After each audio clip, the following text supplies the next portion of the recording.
believe in the ripple effect.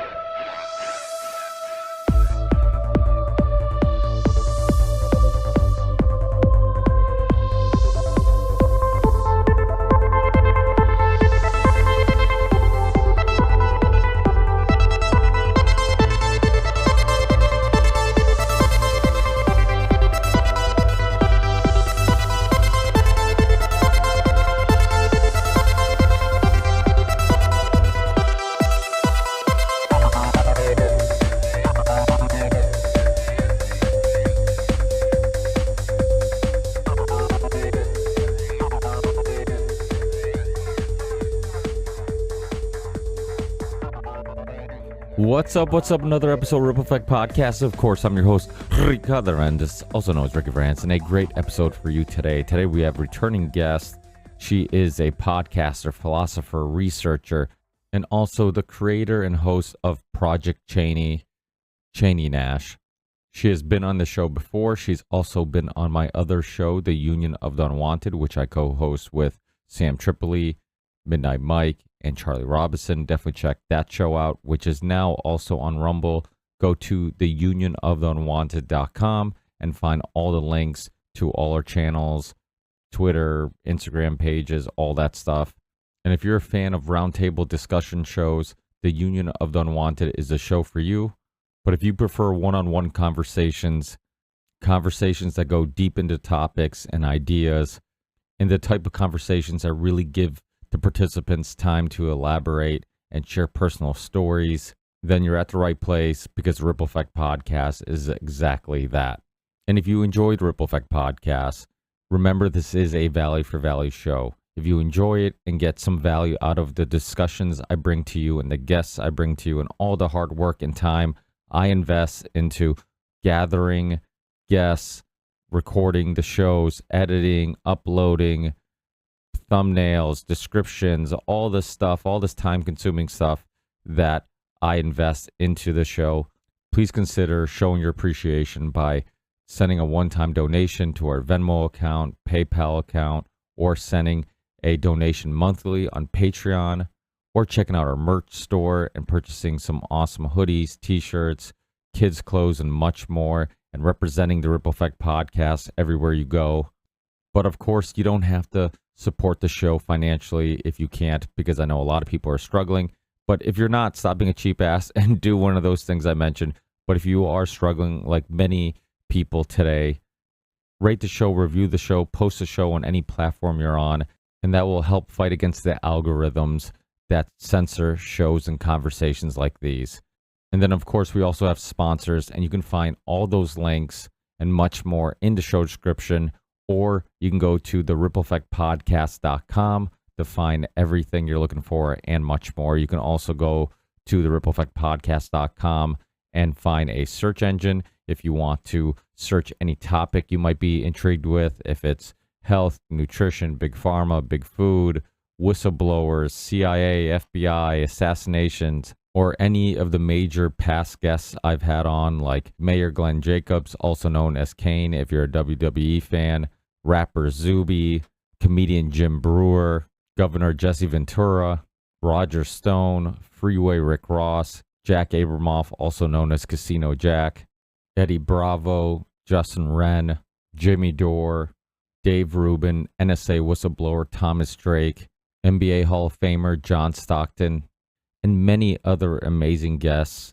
that you can find on my website if you just punch in their name in the search engine. So if you're interested in going in the archives and checking out all the amazing episodes I've brought to you since 2013, please do. I can't tell you how grateful I am to have just an amazing resume of past guests. And if you're a new listener, I highly recommend you going back and checking out some of those phenomenal past episodes. But please don't go back too far, because as you know, most podcasters hate their first episodes. So the first year or so of podcasts, if you think I suck now, I definitely sucked then. But either way, browse around, look around, and thanks again for listening and supporting the Ripple Effect Podcast. I will keep doing this as long as you guys keep downloading and listening and giving me positive feedback. Now enjoy this amazing conversation with Chaney Nash from Project Chaney, and I'll talk to you guys in the next one. Peace.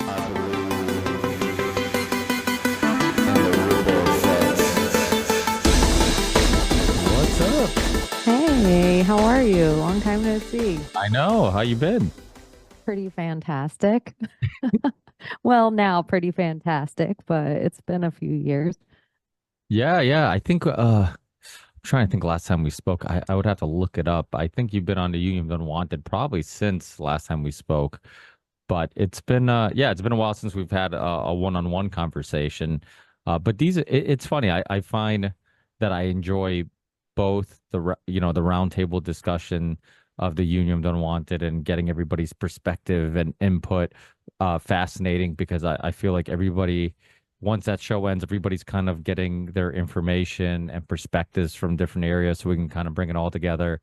But I also find the one-on-one super fascinating because I feel like people can go a little deeper into their own personal thoughts and really dissect things.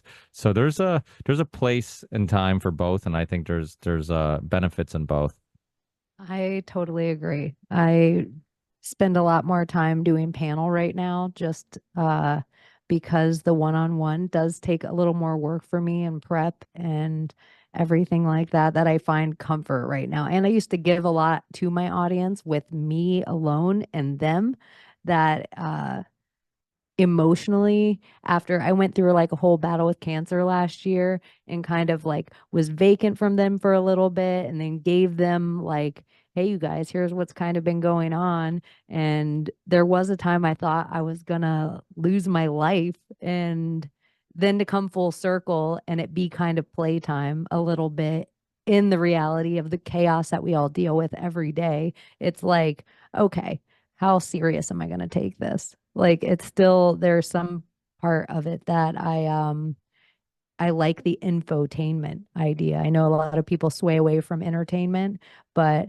no, I mean at this point all the information that we're all bringing to the table, you can get wherever you enjoy it the most from, the voice you like to hear it the most from. So, I don't know. I kind of am leaning into like sometimes it's funny. Sometimes shit is funny. Sometimes we all have to sit back and shake our heads and say, what is happening? So anyway, yeah, it's been that as above, so below, as within, so without.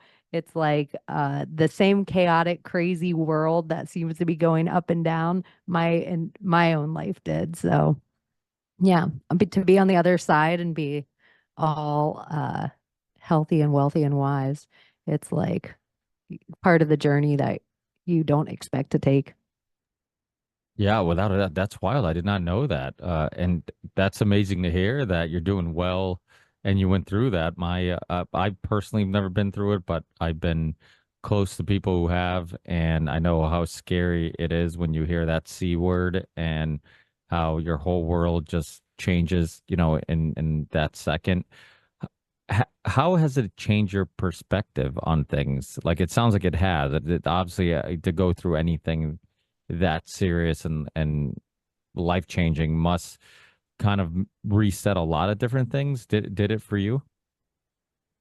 It sounds so crazy to say that we all kind of, if we were all looking at this life from before of what avatar we were going to take, and dependent on the avatar that you'd take, your traumas would be also what gave you your little points that you could add on to your strengths somewhere else. We picked our traumas. And so I think in my life, I was at a place of needing joy, needing simplicity again, needing to find that kind of like gratitude in the everyday. And so cancer was a journey that I think I needed. Like the whole entire thing for I felt like my internals, the way I was seeing the world was ridden with cancer. And it was almost like having the cancer rid the cancer of the way I viewed the world. It was such a wild, and I am a conspiracy theorist. So to end up with a cancer that isn't genetic at all, that when I was talking to my nurse practitioners and doctors, and I'm like, where did I get this from? Because For all intents and purposes, most of the people that had my kind of cancer, they got it from Agent Orange in Vietnam. So it was like, to be a conspiracy theorist, and my nurse practitioners, I was like, did I sit in the wrong puddle? Did I play in a nuclear power plant? Like, how did I get this? And they're like, I don't know, maybe chemtrails. Like, that is a real phrase from my nurse practitioner to me. And my wife was like, please, she doesn't have any energy. She weighs like 115 pounds right now. Will you not say chemtrail to her? So it was like, even during all the lockdowns and everything we went through, to be sitting in a hospital where I had no faith in the medical community at all. And then all these nurses keep coming in. We hear you're not vaccinated. We hear you're making a stink about your pronoun. We hear you're, because I'm a girl. It's taken me 40 years to be seen as this kind of girl. So when this medical community is coming in that just made me take a pregnancy test and now is asking me my pronoun, are you kidding me? Are you kidding me? And so it was just like to be with my mindset inside of the belly of the beast of the medical community the whole time. And then my woo woo head of all my friends that are like, you can't do chemo. You can't do this. This is against everything that we kind of believe in. Like, you're organic and your wife's a vegan and this is, but I had already, like, my spleen exploded. So I was stage 4. So it was like, it was into my stomach. I lost part of it. Was like my organs were effed up. It was like so far gone. But I don't think it would have been so far gone if the medical community wasn't such tyranny for a few years. I almost blame them for my trauma. But I did try to seek help, and they were like, everything's fine. And when you kind of know something's wrong and people tell the medical community tells you everything's fine, you're not going to keep trying to seek that you're sick. You're like, oh, and they send you away and, oh, your white blood cells are high, but that's just your body probably healing. We're going to send you away. And so you're like, okay, good. I just want to get better. I got to get back to work. I don't have time for all this. So it's kind of like interesting to be in a conspiracy mindset of the world we were going through and the way we were looking at it, and then to have to need it. It was such a conundrum in my head. It's funny because it's something I've thought about quite a bit. Like, if I was severely sick, and I'm so skeptical of the medical industry. My kids are unvaccinated. I mean, I can't remember the last time I went to a doctor. I never go to a dentist, never go to a doctor. Everything, if I ever have any health issue, which is rare, but if, something doesn't feel right, maybe, whatever, maybe I look for a homeopathic method of resolving it. And, I truly believe in the power of the human body and Mother Nature. And if we give ourselves all the tools and nutrition that we need, and exercise and vitamin D from the sun, that we'll be okay, and we can, resolve most things. But I've thought about, like, okay, well, if I had cancer, if I had something where, you know, most people go down the modern medicine method of treating it, would I push back against that? Would I be so scared that I would go along with it? Would I have, um, the courage to be like, you know what, screw this, I'm going to try these other methods? Or would I be like, you know what, like, this, now's the time to put all my skeptical thinking aside and maybe listen to, the so-called experts? I don't know, but it is something I've thought about. So it's interesting to hear it from you, and kind of getting your perspective on how you handled all this and all the thoughts and emotions that were going through you during this whole process. Did you did you do your, like, did you go, obviously, much, we're both conspiracy theorists, so much like yourself, I'm sure we both have been through some, some thinking about, like, is cancer curable? Is it something treatable? Is it caused by chemicals? Is it caused by our food? Is it caused by all these genetically modified everything that we're constantly around, seeping into our largest organ, our skin, and all this other ways of looking at the modern world and health? Did you entertain other solutions or alternative treatments, or did you just say, hey, now's the time to kind of put my conspiratorial mind to rest and kind of just go where my doctor tells me to go and do the things that my doctor told me to do. I am so energetic that the idea of putting poison in my body became scarier to me than the chemo and the or than the cancer itself. Like the chemo became m- m- more poisonous than the cancer. And I knew I had to change my mindset on that just from how far gone I was. Like I had kind of started wearing bigger clothes and I was looking gray, but we were in the middle of season. I was a sous chef. And so I was so busy and under the right lights, and my wife was on a different schedule. So no one was kind of seeing me. And then I was always wearing an apron that it was like I was withered away. And so I knew energetically I couldn't let the chemo go into my body. It was poison. I knew I had to transmute it from the beginning. And I did all the research on the type of chemo they wanted to give me. And as crazy as they call it the red devil. And it was like torture. It was like Nazi torture, but because it kills everything in your body. And I'm like, well, I probably can't stick something in my body called devil. Like, I'm not really a Christian, but if I were to pick between those two, I'd rather put something in my body called white angel. Um, so there was like all these battles, and I had to sit, and then they informed me that the type of chemo I was going to get couldn't be put through my veins normally. I'd have to get a port put into my chest, and they'd have to put it in here. And so it was just like another surgery on top of just getting out of surgery.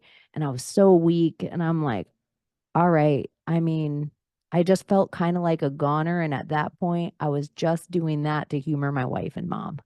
And I knew I had to change something in my brain. I knew something because I always worked on energy before. And so I contacted my Reiki practitioner, and she was really woo woo, but also like very matter of fact. Like you've people that have been praying for you your whole life and you've never let it in. You've had people that have wished you well your whole life and you've never let it in. You've had people that have thought good thoughts about you and meditated on you and you've never let it in. Now's the time you let it all in. You need a whiteboard and you need to let all those prayers and all those good thoughts and everything in. And then you have to know you're already healed. And then you have to honor this journey. You have to know you're already healed and then honor the journey in between there. I let my wife, because she had an organic skincare company at the time, and I let her completely alkaline my body. So every single thing that went in me or on me, she picked it and it was completely alkaline. I cut everything out that was bad. And so I didn't have any acidity in my body. And so I was doing stuff in the real. I was doing stuff spiritually. I was letting my mom come over and hold my hands and pray for me or put her little holy water. I was letting everyone, whatever their thing is that made them feel, I let them do it to me and I opened myself up for it. And then I just knew I was healed. And so after my first chemo, I went in, I knew I had to get like a full PET scan. And I told everyone that would listen because I had to believe it. I just want you guys to be ready that when the doctor walks in, they're going to be like, holy shit, you're all clean. Like I kept telling everyone that would listen. And so when the doctor came in, it was 47 days after I was told that I had stage four. The doctor was like, you don't have any signs of cancer in your body. Like you don't have any like cancer anywhere in your body. Like we would like you to go through the rest of this chemo because it's like the fire's out, but it's almost like looking under a forest floor to make sure. And at that point, I'd already lost my hair and eyebrows. Like really after the first chemo, right into the second, you are like everything's different. So I was already looking at my old self in the mirror. And didn't need to do chemo anymore for me. But I had already said at the beginning of this that I was already healed. I was going to honor whatever journey that I was on. And so I just finished out my whole thing and um, everything was fine. But I never had any other sign of cancer in my body after 47 days.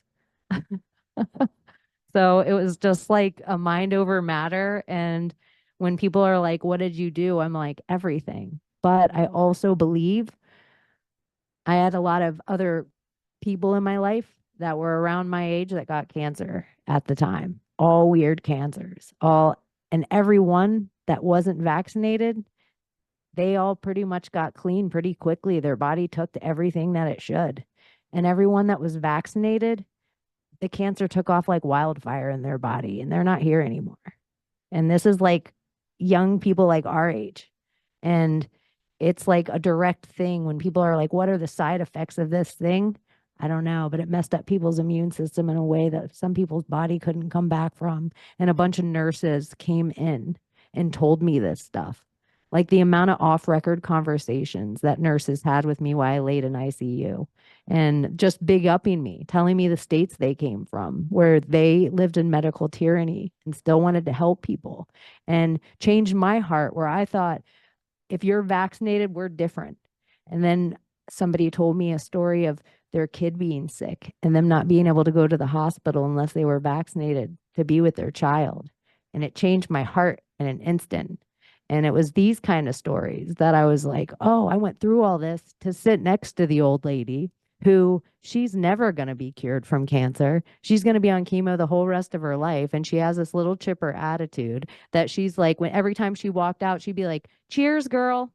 Like we're having poison, like we're having a poison bar. And she'd be like, cheers. So it was kind of like this real life stuff to give me emotion and empathy for all the stuff we talked about on mic all the time. It was it was needed.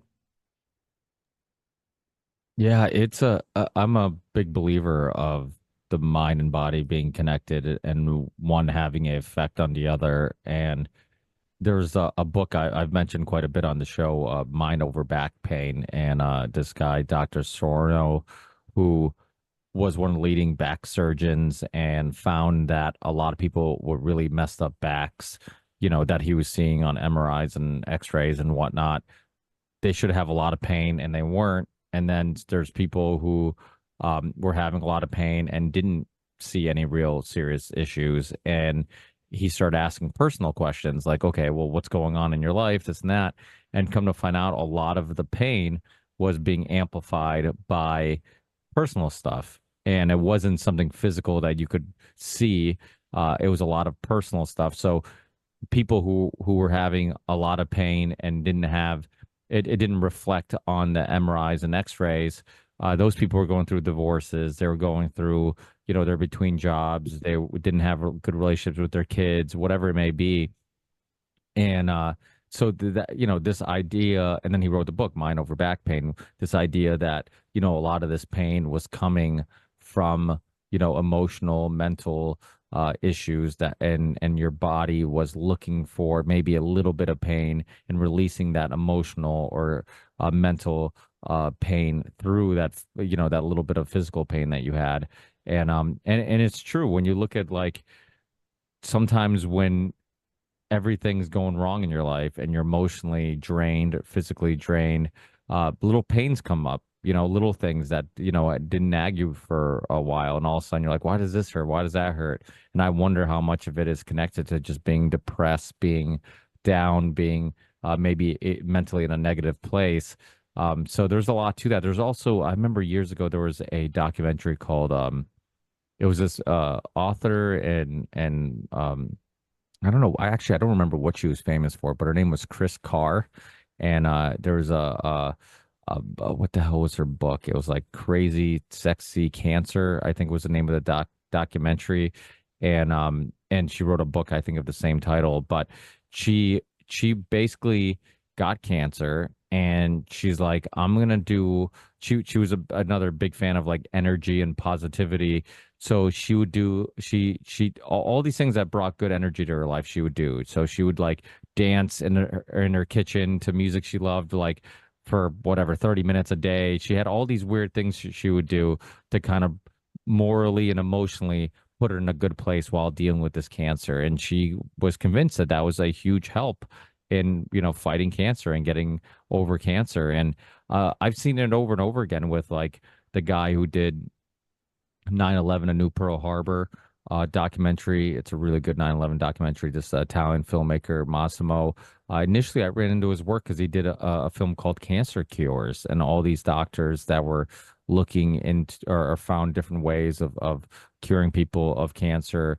I think they even document Max Gerson in there, Dr. Max Gerson from Germany, who also had a method of curing people of disease. I had Dr. Brzezinski on. He was one of the first people I ever had on my podcast, one of the first big guests on my show. He was a part of that. He was a Polish immigrant who got his PhD at a very young age, and everybody considered him a medical genius. And then all of a sudden, he found a method of treating cancer with no side effects. And boom, next thing you know, his FDA approved treatment was no longer FDA approved. He was brought to court and they were trying to put him out of business. And people could only use his method if you were terminally ill because it was considered experimental because they wouldn't FDA approve it. So he cured a lot of people, and a lot of people who were supposed to be dead were alive because of his treatment and would go to court and testify for him. And I had him and Eric Marola, the filmmaker, on my show, and there's just all these stories of people, curing themselves with different, methods and whatnot. And I think our understanding of cancer is still obviously controlled by the medical industry. I had Dr. Thomas Seyfried on my show, who wrote the book Cancer as a Metabolic Disease. And he has like 150 peer-reviewed studies about how you can treat or starve cancer cells with ketogenic diets or diets like that, because glucose is the energy source of cancer cells. If you remove glucose from your diet, then it can starve cancer cells. And people who are he also talks about people who are having success with fasting and cancer treatments and whatnot. So there is a lot of different methods and different ways to go about this. And I saw my mother-in-law. She had breast cancer, was a survivor. Then a year later, she didn't feel good, went to the hospital, they found cancer everywhere. And she was, bedridden in the hospital, and they would put her through chemo and radiation. And then she would get so weak that they're like, hey, we have to stop the chemo and radiation because she's getting too weak. And then magically within a day or two, she would look better and sound better and feel better. And then they're like, hey, she's good for chemo radiation again. And it was this vicious cycle. I remember having this talk with my wife. I'm like, listen, I'm just here for support. This isn't my mother. This isn't my family, per se. So I don't want to, step on anybody's toes. But I think the chemo and radiation is going to kill her before the cancer does. And my wife's very much not like me in regards to speaking out and speaking up. So she kind of like she's agreed with me, but she didn't know what to do. She didn't want to be responsible for saying halt the chemo and radiation, like it's killing her, because it is a lot of responsibility or at least you can feel like there's a lot of responsibility on making that decision, especially if you think like the outcome could be worse than what you're dealing with. So yeah, it's a very interesting topic, and And like everything you said, they don't tell you anything about nutrition. Like the doctors aren't telling you any of this. There's nurses that know from their experience, but it's like the doctors are in and out. The doctors are in and out. So you have to do this research yourself. Like even coffee. I always say like the tea party when they're like, oh, and then they push the tea in the harbor. Probably pushing the tea in the harbor because the elite always two birds, one stone us was the worst thing. Because then we all started our morning with acid. Like we all started our morning with coffee when we should be drinking tea. That should have been the way we were starting our morning. And so there's these tiny little things like we're poisoned in every way. Roundup, Monsanto, like this is crazy, like other than just vaccines. And so afterward, if I told you, like, I don't really medical industry, the amount of people that stay in it forever because they want to, like, they get nervous because the medical industry makes them feel like you have to get this many checkups and this many things and do this and jump through these hoops and make sure you get your flu vax and make sure you get your cold vax and make sure you stay up on all these things. And I'm just like, that you're kind of make sure you take your antibiotics, make sure I hadn't taken an antibiotic in 20 years. So when I put antibiotics in my body, even for my spleen, they said my spleen, when it exploded, it put like a film around itself.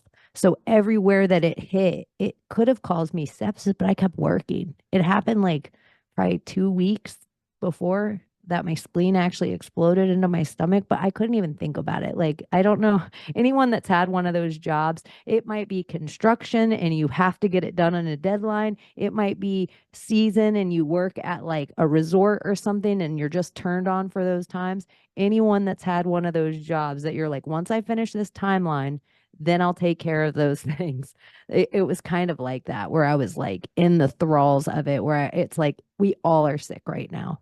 And the kind of sick I was, it was so different that it was like my body knew it was dying. And I wondered if this is like what I think of the years before of like, did the cancer start making me darker or did the darkness start growing my cancer? But my spleen was kind of keeping everything at bay, I think. And so I don't know. I've learned so much about the human body, just from my own body. Like, if your liver's giving you problems, people that think they have a liver, you're going to get a pain in your right shoulder if it's severe. If your spleen is giving you problems, you're going to get a pain in your left shoulder if it's severe. You have these nerves that run down. So I had gone to the doctor and told them, like, I'm in such severe pain. And I knew it was my spleen. I told him it was my spleen. And they're like, pat on the head. Okay, little lady. Because the first thing with girls, maybe it's your ovaries. If it was a dude with the same thing, they'd tell him maybe it's diverticulitis. They lead both of us away from these things because they want us to go to a different doctor because that doctor has to refer and that doctor refers and all these doctors get kickbacks and all the machines they refer us to, they get kickbacks for. And so we're in the system of they want us involved in the network as opposed to if I go to you and say, this is exactly what's wrong with me, then that causes an immediate surgery for the thing. If you just test me for that thing and then the surgery is done, because that's all we really need medicine for. Like so much of Western medicine, we really would only need it to be like, hey, my ticker feels off. Hey, my eyeball's weird. Hey, my like you need to go deeper, but I already know what's wrong with me. That's why doctors get so upset if you Google your health. They get so upset when in reality, good medicine, the more eyes and ears and hands and feelers we could have on deck, that would be good for anyone. Like, so, but they don't want that. It messes with their like narcissism God complex. So I will say, like, the medical industry as a whole, I found so much solace with nurses, but they have a different oath than doctors. They have a whole different setup.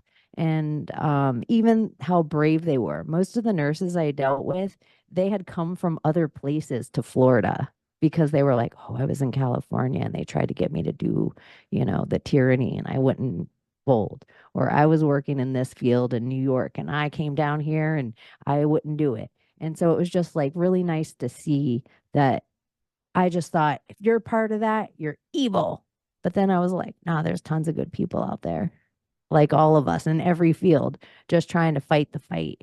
And so it made me think, like, maybe all medicine's not bad. It's there's a culture inside Western medicine. It's like maybe the whole military is not bad. There's a culture of pentagonism inside the military. Like maybe all the cops aren't bad. There's this blue lives matter, like gang mentality that's existent. It's like the same way as thinking where people are like, I'm not racist because I don't think all races are bad. It's almost like I had to stop thinking of these entire entities I've been trying to take down my whole life as an entire entity and start giving the people who were involved in it a little bit of like kudos that maybe they were there for the right reasons too.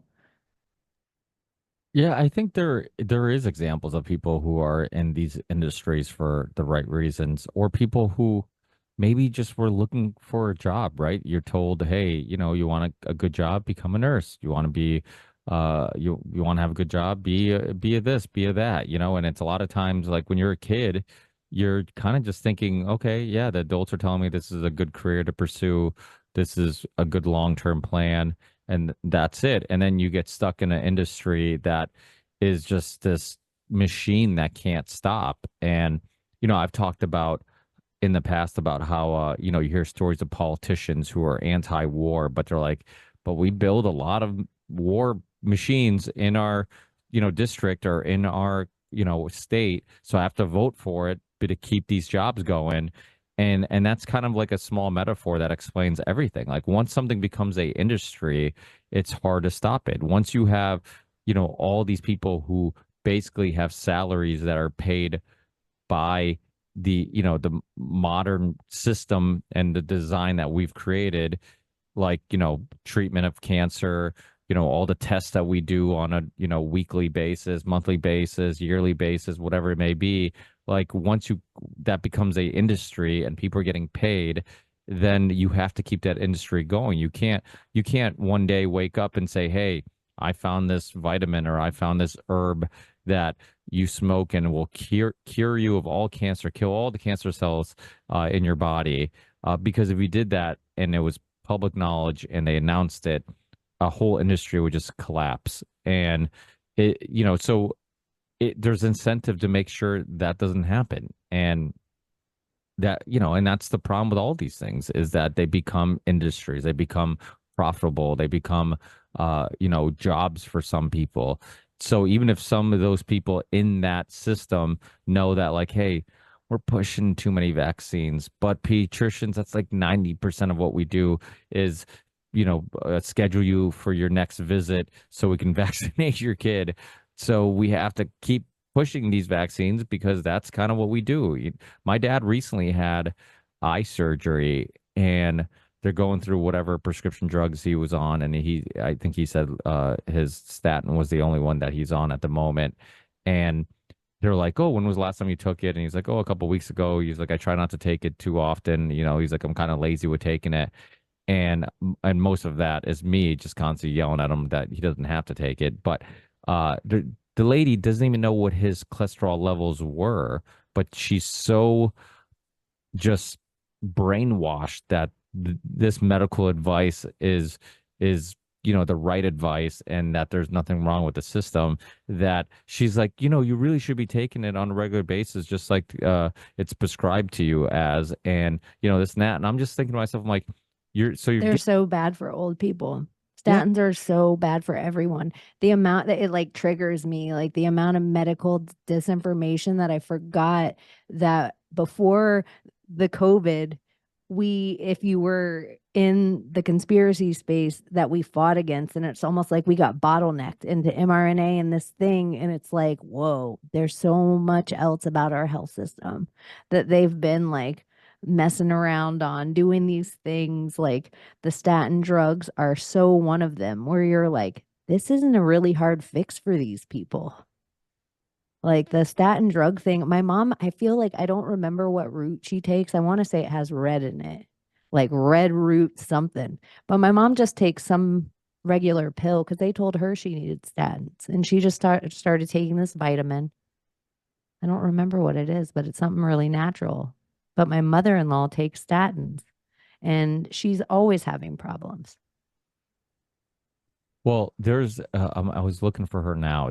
There's this Australian journalist that I've been trying to get on my show for a while, because I ran into her work years ago on the history of statins and all the misinformation. Where is it? But I'll screen share. But this is her website. But she's a TV personality, but she's done amazing work on the history of statins. And she's an investigative journalist, found out that, like, and she has a Substack now too. But she found out that a lot of the recommended numbers and the dosages they're giving you, a lot of that is just completely made up. There's no actual evidence or real science behind those numbers, and that they basically just make them up, and then they say, hey, this is when we should start recommending that you go on a statin, even though there's no real evidence that the risk of taking the statin is going to help with any risk of not taking the statin and having your cholesterol levels at that level. And, like a lot of people that I've had on my show, like Dr. Dominic D'Agostino and Rob Wolf and many other people in the health and nutrition world, the whole cholesterol thing is complete horseshit. Like this idea that cholesterol causes all these issues and you can just completely ignore all the side effects and all the health issues that could come from taking a statin on a regular basis, like how toxic it is to your liver and all that stuff. Like it doesn't, you can't just ignore that and then say, hey, I know you're at that threshold, but here, take this Lipitor forever, and this will help you from the heart attack that you could potentially maybe have because of your cholesterol levels being this high. Like it's all so unscientific. And when the studies are coming from the pharmaceutical companies, that's the thing that people don't realize. Like the studies are coming from the pharmaceutical companies. They're giving it to the FDA. They're saying, this is why we're recommending this. This is what our drug is for, or whatever. And nobody double checks it. Nobody checks to see if there's any evidence that counters, how effective that drug is or how safe that drug is. That's why when you had the OxyContin pill epidemic, doctors were told that it wasn't addictive, and it was the FBI who went into it and researched it, investigate the fact that it wasn't addictive, that exposed the fact that it was addictive, and it was because detectives and doctors, police officers locally, local police officers were finding ODs with not by street drugs but by prescription drugs. So then they're like, there must be something wrong here, and then they're saying it's not addictive, but everybody who's addicted to drugs and dying from ODs are on these prescription drugs, and that's what finally exposed the whole lie. But that's how easy it is to get them to regurgitate whatever big pharma wants them to regurgitate. They'll just keep saying this stuff. It's like long COVID, right? It's like, what the hell is long COVID? How do you know it's not side effects from the experimental mRNA vaccine technology that you put in your body? Like, they just use these things. I remember when I had kids and when I became a father, first time in my life that I heard this term SIDS, and I'm like, what the fuck is SIDS? And they're like, oh, it's sudden infant death syndrome. And I'm like, okay, what causes it? Oh, we don't know. And I'm like, wait. So everybody just accepted the fact that there's a term, umbrella term that you can just use to basically, give a scientific reason to why a child died. And that way we have a term we can use, we can move on from the death, and we don't have to investigate the fact that Sudden. right after a vaccine, Sudden. It did was it just happen? sudden. That's what I'm saying. Like it's so ridiculous. And then they were using a similar term during COVID, or after the introduction of the vaccine, for adults. SADS. Yeah, was it? Is that what it was called? Yeah, sudden adult death syndrome. I'm like, So it was SIDS and SADS, and it was just like SADS outed the SIDS. I never even paid attention to SIDS before, and then when SADS came out, I was like, of course. How did I not see that? the medical industry is just ridiculous. There's a documentary years ago that I watched that was super sad and like will pull your heartstrings, and it was called The Syndrome. I loved any documentary that kind of pushed back against, made you question things, and this was one of them that was interesting because it exposed something that I wasn't even aware of. And there was this thing called the documentary is called The Syndrome, and it was about shaking baby syndrome, right? So it was this idea of that kids were getting hurt, or in some cases even dying because their parents were getting irritated with them and shaking them as like infants, right? And so parents were having their kids taken away from them, and in some cases even put in prison as criminals for or murderers for killing their baby, and all this stuff was going on, and they had this thing, this term they could use, shaking baby syndrome, You right? are blowing my mind right now. Yeah. That is attached to injury too, of probably vaccine. And they also, so then the parent goes down for it too. Well, Like, and that's nefarious. so listen to this. They had and this is what, it's funny how like you always need somebody with a fresh perspective outside the system and industry that hasn't been brainwashed by that system and industry to kind of really find the truth.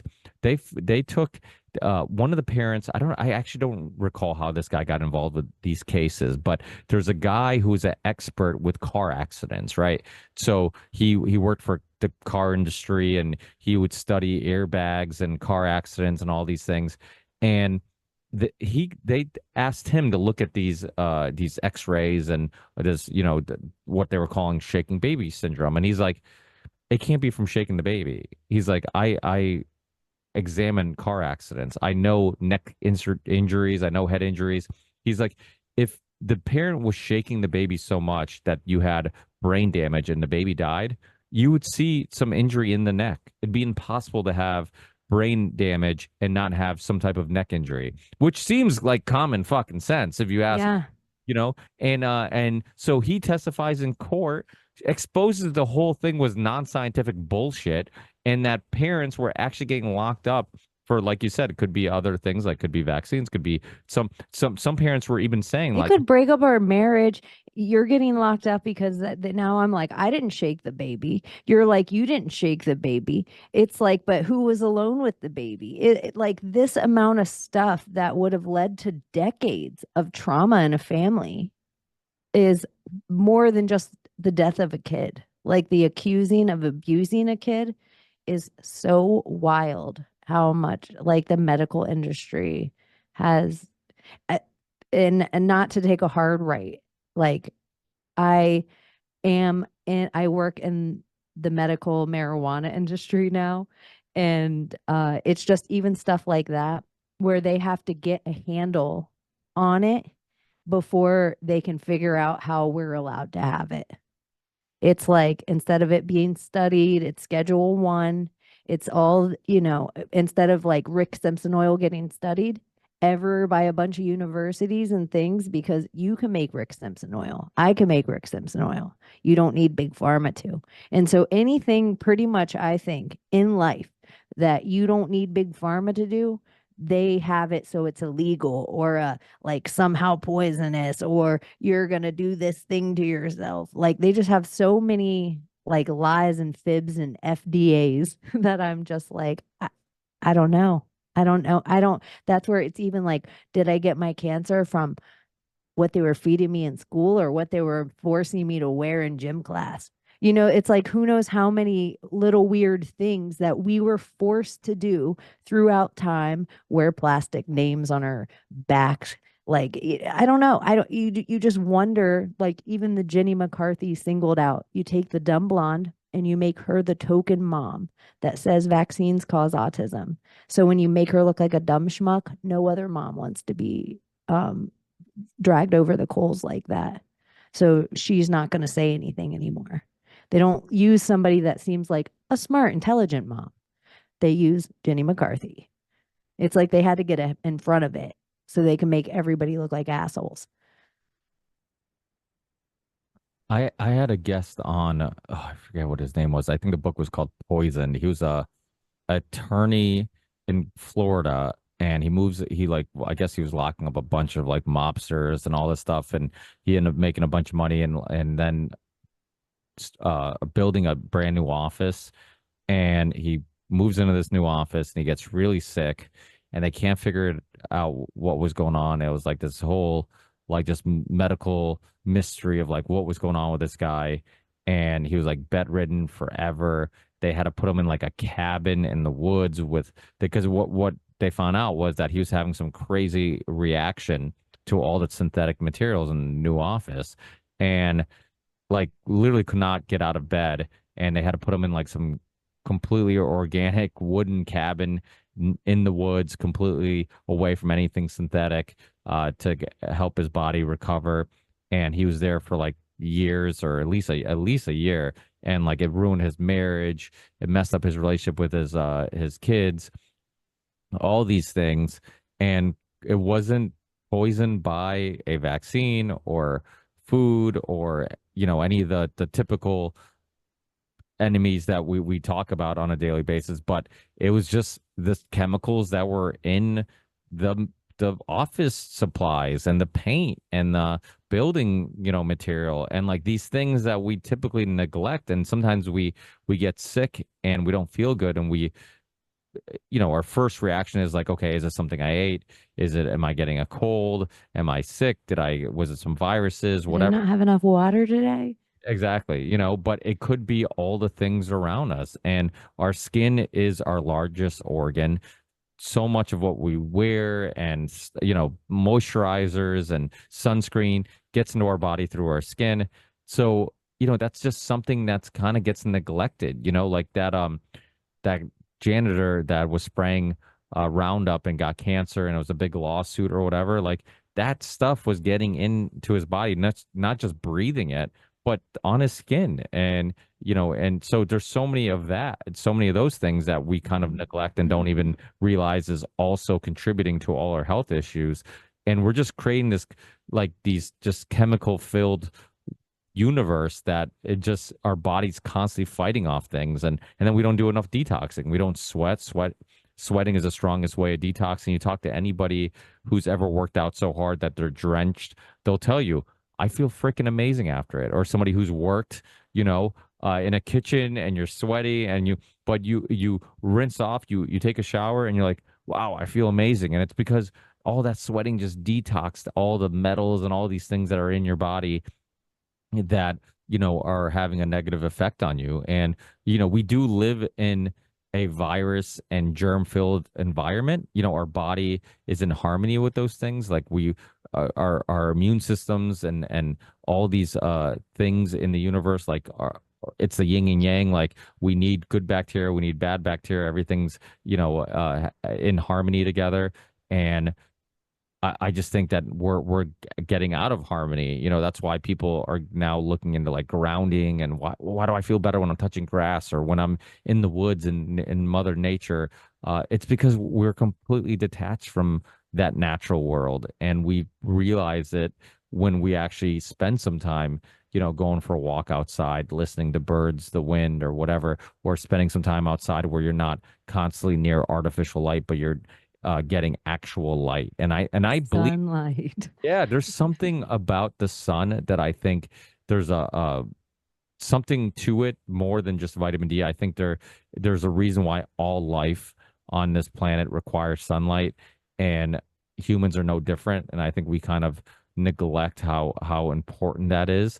And global warming is not as scary as a global cooling when when we don't get enough sun and nothing grows. I'm a big fan of Dr. Cruz. That's Kruse. He's a guy who really emphasizes the importance of sunlight, and he goes deep into research and evidence and all the stuff that really defends his perspective that sunlight might be even more important than exercise, diet, all these other things you do.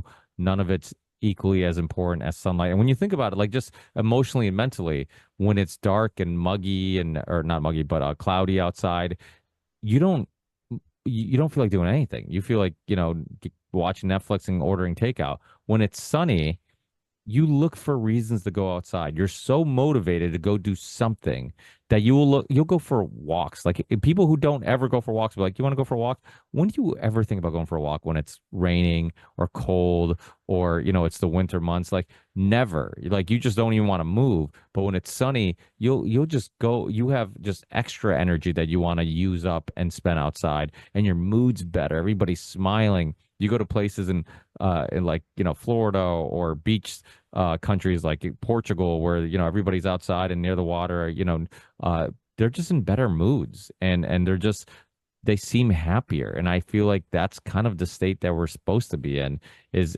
be in that state. And people who have to be in front of a computer all day, I do a mix of out in the field construction work, and then I do a lot of office work. I feel like shit when I'm doing 6 to 8 hours of office work. I'm staring at a computer. I feel like my brain's like just mush.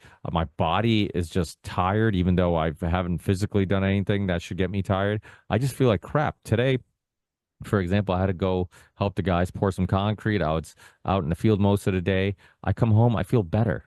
I'm around other humans. I'm not just talking to people via, emails or on the phone. I'm actually physically near other humans, and we're talking, and the day's going by, and I'm having real human interaction.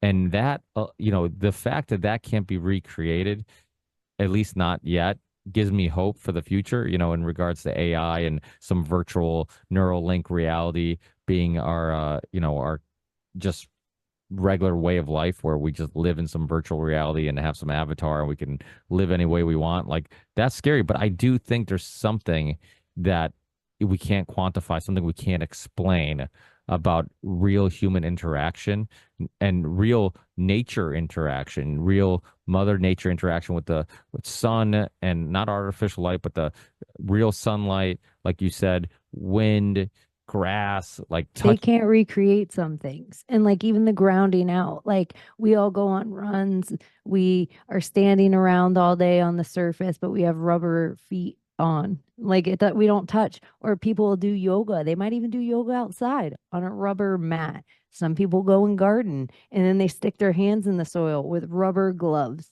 And so there's so much about nature that we don't touch anymore.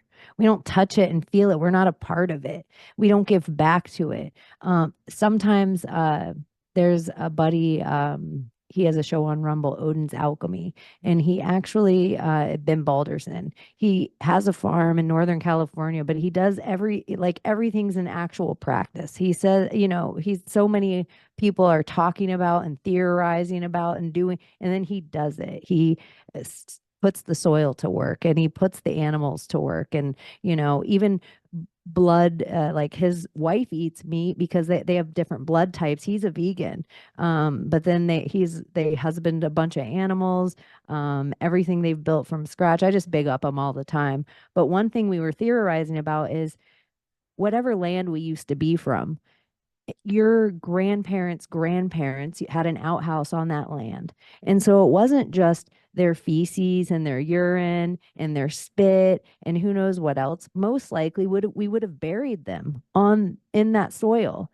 And so all the crops that we grew all would know our animals and know us. It wasn't just about putting a seed in your mouth before you stuck it in the soil. It would have known us generationally.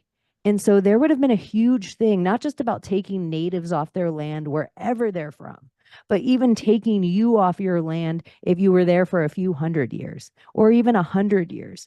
And so we now get a kiwi from India and we get something from a factory up north or a trout out of a farm. It's like we're missing something so much about our local alchemy and what we give back and eating the things that can grow there and eating them during the season they should be grown. There used to be even a time like for our grandparents as Floridians, we used to have a huge, probably the number one citrus producer in the world at one point.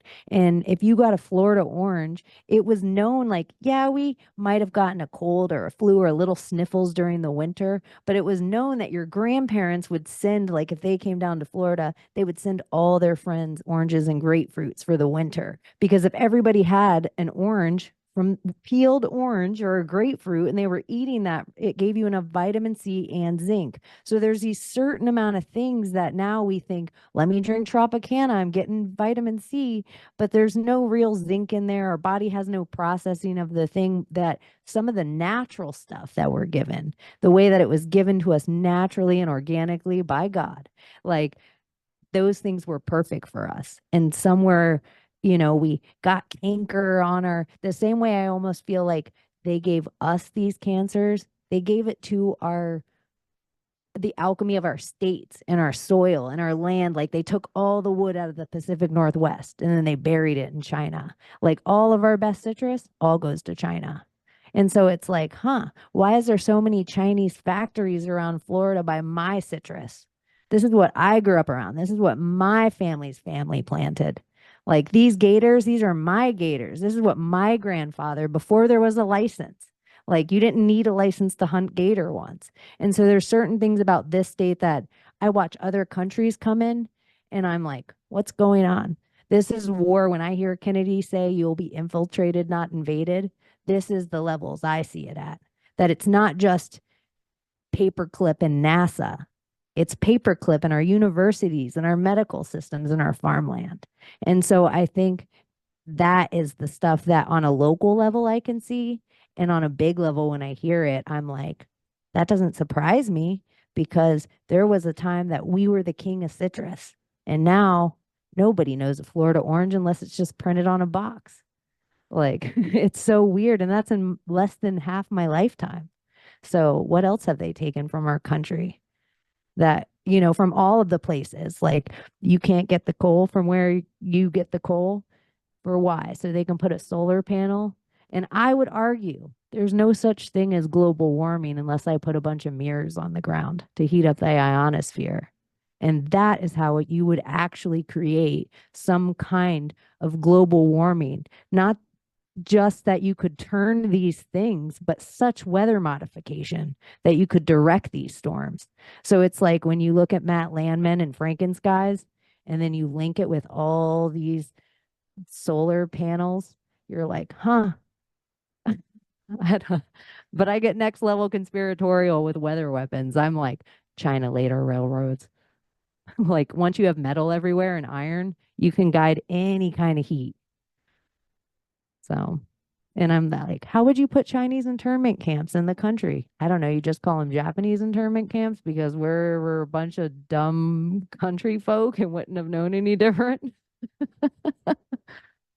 Yeah, it's Anyway, wild. Everything, but that's the thing. Like everything is a psyop, and everything is controlled by money and power, and that's the motive for everything. And like you said, you can find examples in all these, what for lack of a better term, like evil industries. You can find examples of people who work there who really had good intentions initially, and then eventually either just needed to pay the bills and they just went along with something that they maybe morally don't see as right, or they end up getting polluted by just the mindset of being in that industry where they just end up justifying all their actions or lack of. So it just, yeah, I mean, that's kind of the world we live in. And that's why when people would talk to skeptical people and call them conspiracy theorists, I'm always like, I don't know why you're using that term. Like, there's not a billion examples of conspiracies in every aspect of life.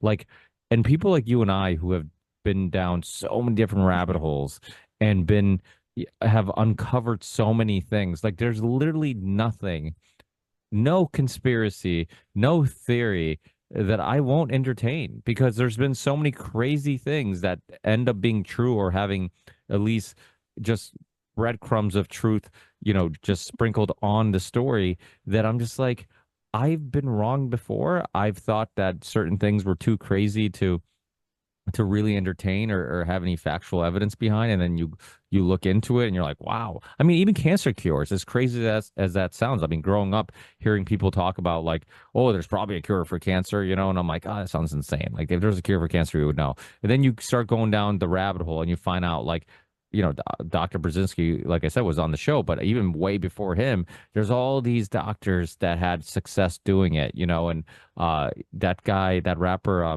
what's a Nipsey Hussle, who, Dr. Sebi. yeah, Dr. Sebi, and the fact that he proved it in court that he was curing people, and then the rapper wanted to do a documentary on that because he thought it was absolutely insane that people didn't know that this guy actually proved in court that he was curing people of these diseases. And next thing you know, he had a very suspicious murder. And it's funny how all these people who seem to go against the grain and could kind of wake some people up have these mysterious deaths. I mean, Kerry Mullis, the guy who created the PCR test, who was very skeptical of modern medicine, and how they all became industries. There's a great interview with him. It's probably one of the few ones that are out there that you can find still on Rumble, with Gary Knowles. Gary Knowles did back in the day, if you were looking for alternative medicines and natural remedies and whatnot, it was hard not to run into some Gary's work. And I believe in one of his documentaries, he has a interview with Dr. Kerry Mullis way back in the day, and he talks about just all the issues with the medical world and how at heart he's a libertarian, and he feels like enforcing any medical procedure or anything, any prescription drug or anything on the people for the greater good, is insane. And so, like, there has been these, in the past, there have been these people who speak out. And it's like when you talk about any conspiracy, people are always like, well, why wouldn't somebody say something? Like if that was true, why hasn't somebody said something? It's like, well, there has been people who've said, there's always been whistleblowers, and there's always been people who are going against the grain and speaking out, but their voices are suppressed, their voices are censored, their voices are sometimes murdered. And Danny They make, Castellero. or they're like, they're crazy. And then let's do all these things to make them look crazy. Oh, absolutely. Well, without a doubt. And that's why I'm really even skeptical anytime you hear like and I forget who it was. I don't know if it was a celebrity or somebody high-ranked politician, somebody who I for some reason respected their perspective on this, but they were talking about how it wouldn't be hard, and it's not hard to plant something on somebody's computer like, hey, here's some child porn, and then now you discredit everything that they do, everything that they say, and how like these little methods of making somebody look crazy isn't, it's used and it's not that hard to do.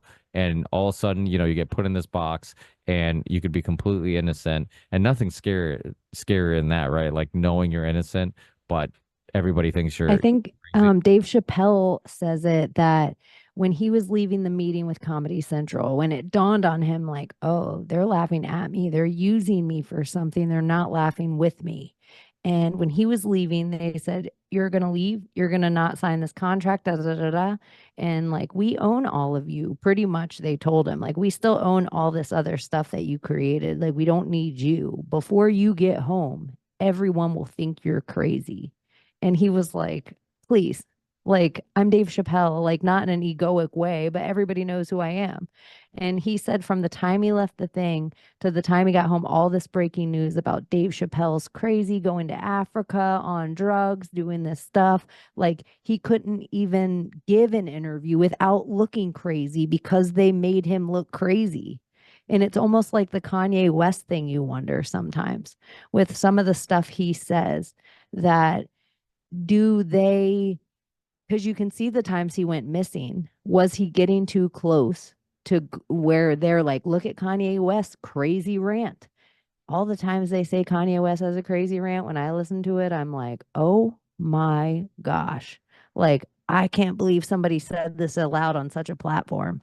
But it's almost like they can, is that just so they can say this person's crazy? Like the time Rosie O'Donnell says, what about building 7 on 9/11 on The View? And everyone's like, what? And then she and Elizabeth get in a fight, and then she's crazy, and then she goes away.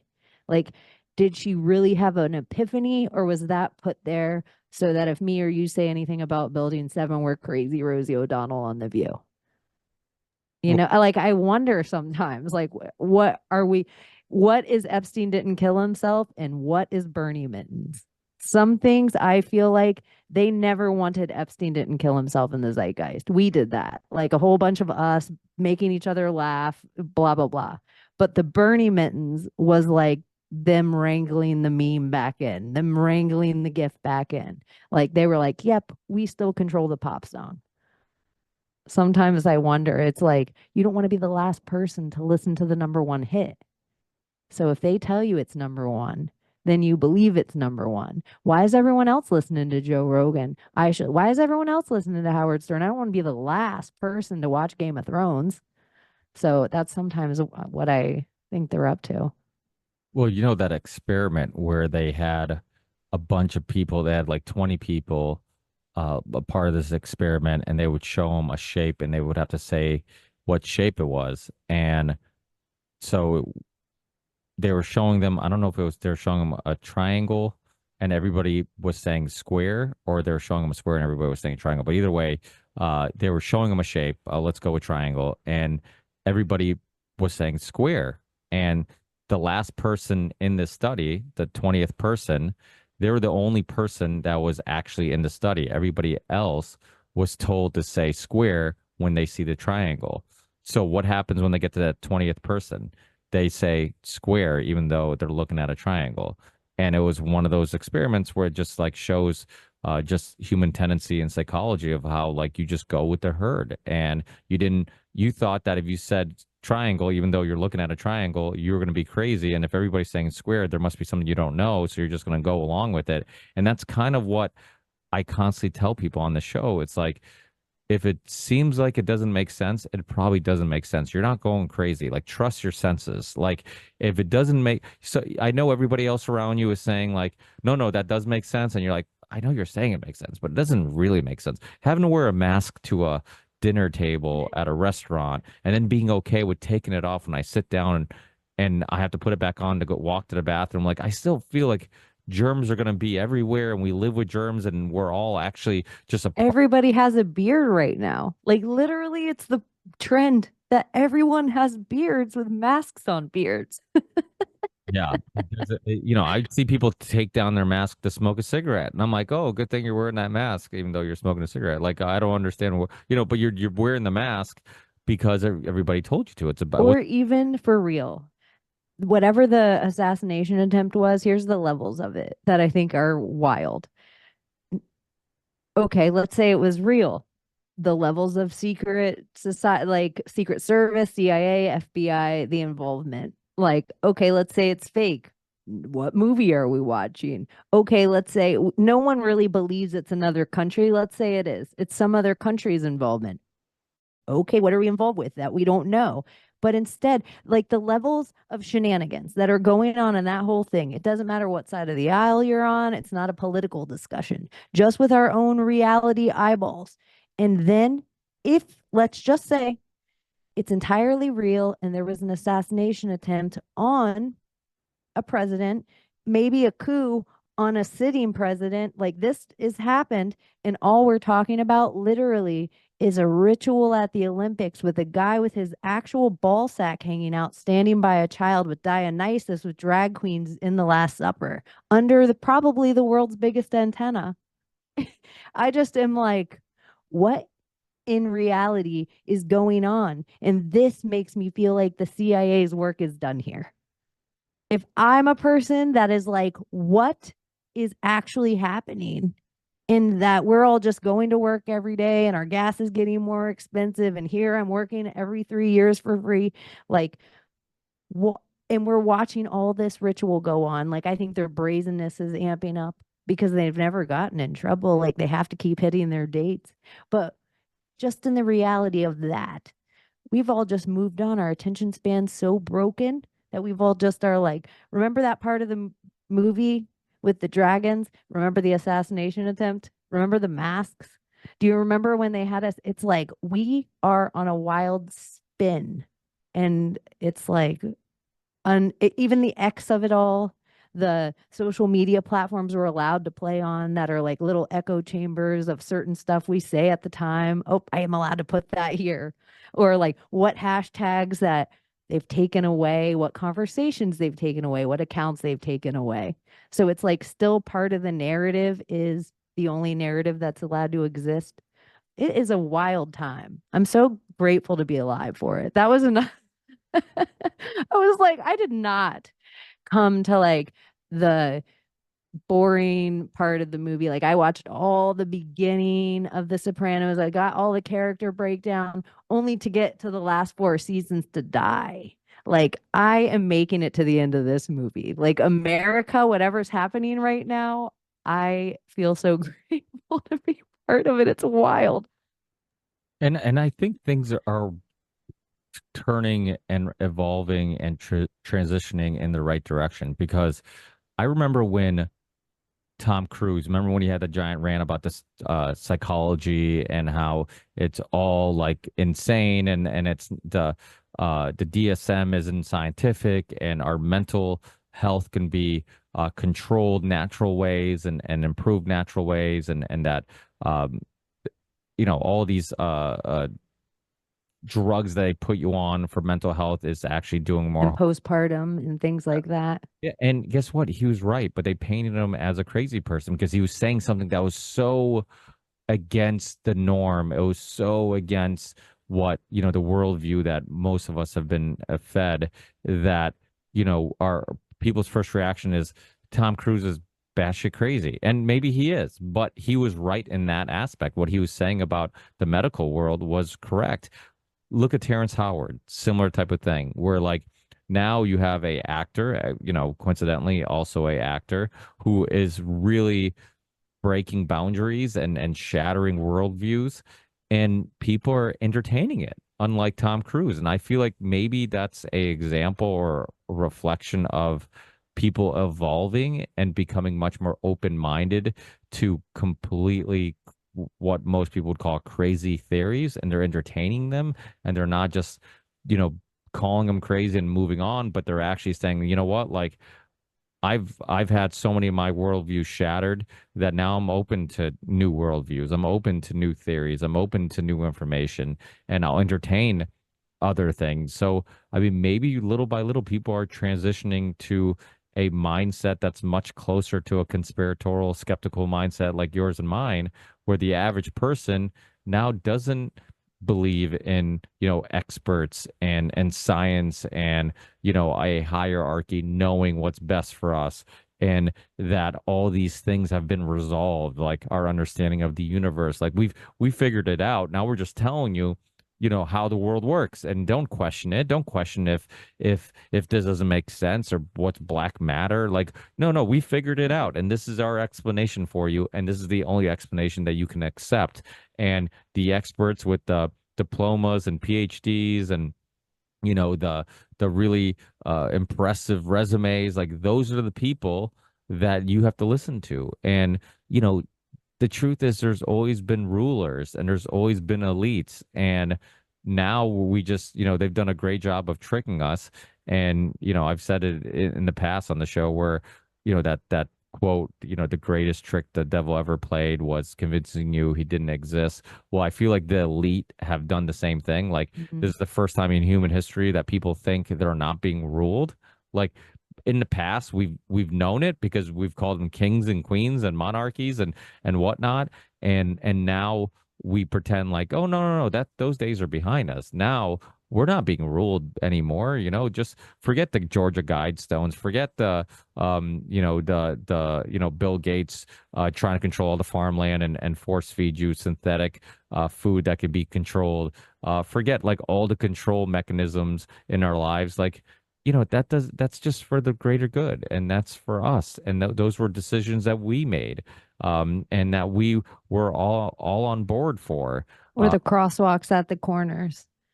You know, like the little things that the seat belts in your car, the DUIs, the cop. We need more cops because there's more criminals. We need more cops because there's more crimes. We need more cops because there's more, like, think of how many cases of, like, look at how many states marijuana is legal in. Look how many cases that exist where 3 strikes you're out, under Kamala Harris, by the way. Like, but it's just like, it's crazy in these times. Like, now the Pacific West wants to legalize psychedelics. And so part of me, even, I'm like, why are you guys giving us all this? What's happening right now? What are you guys up to?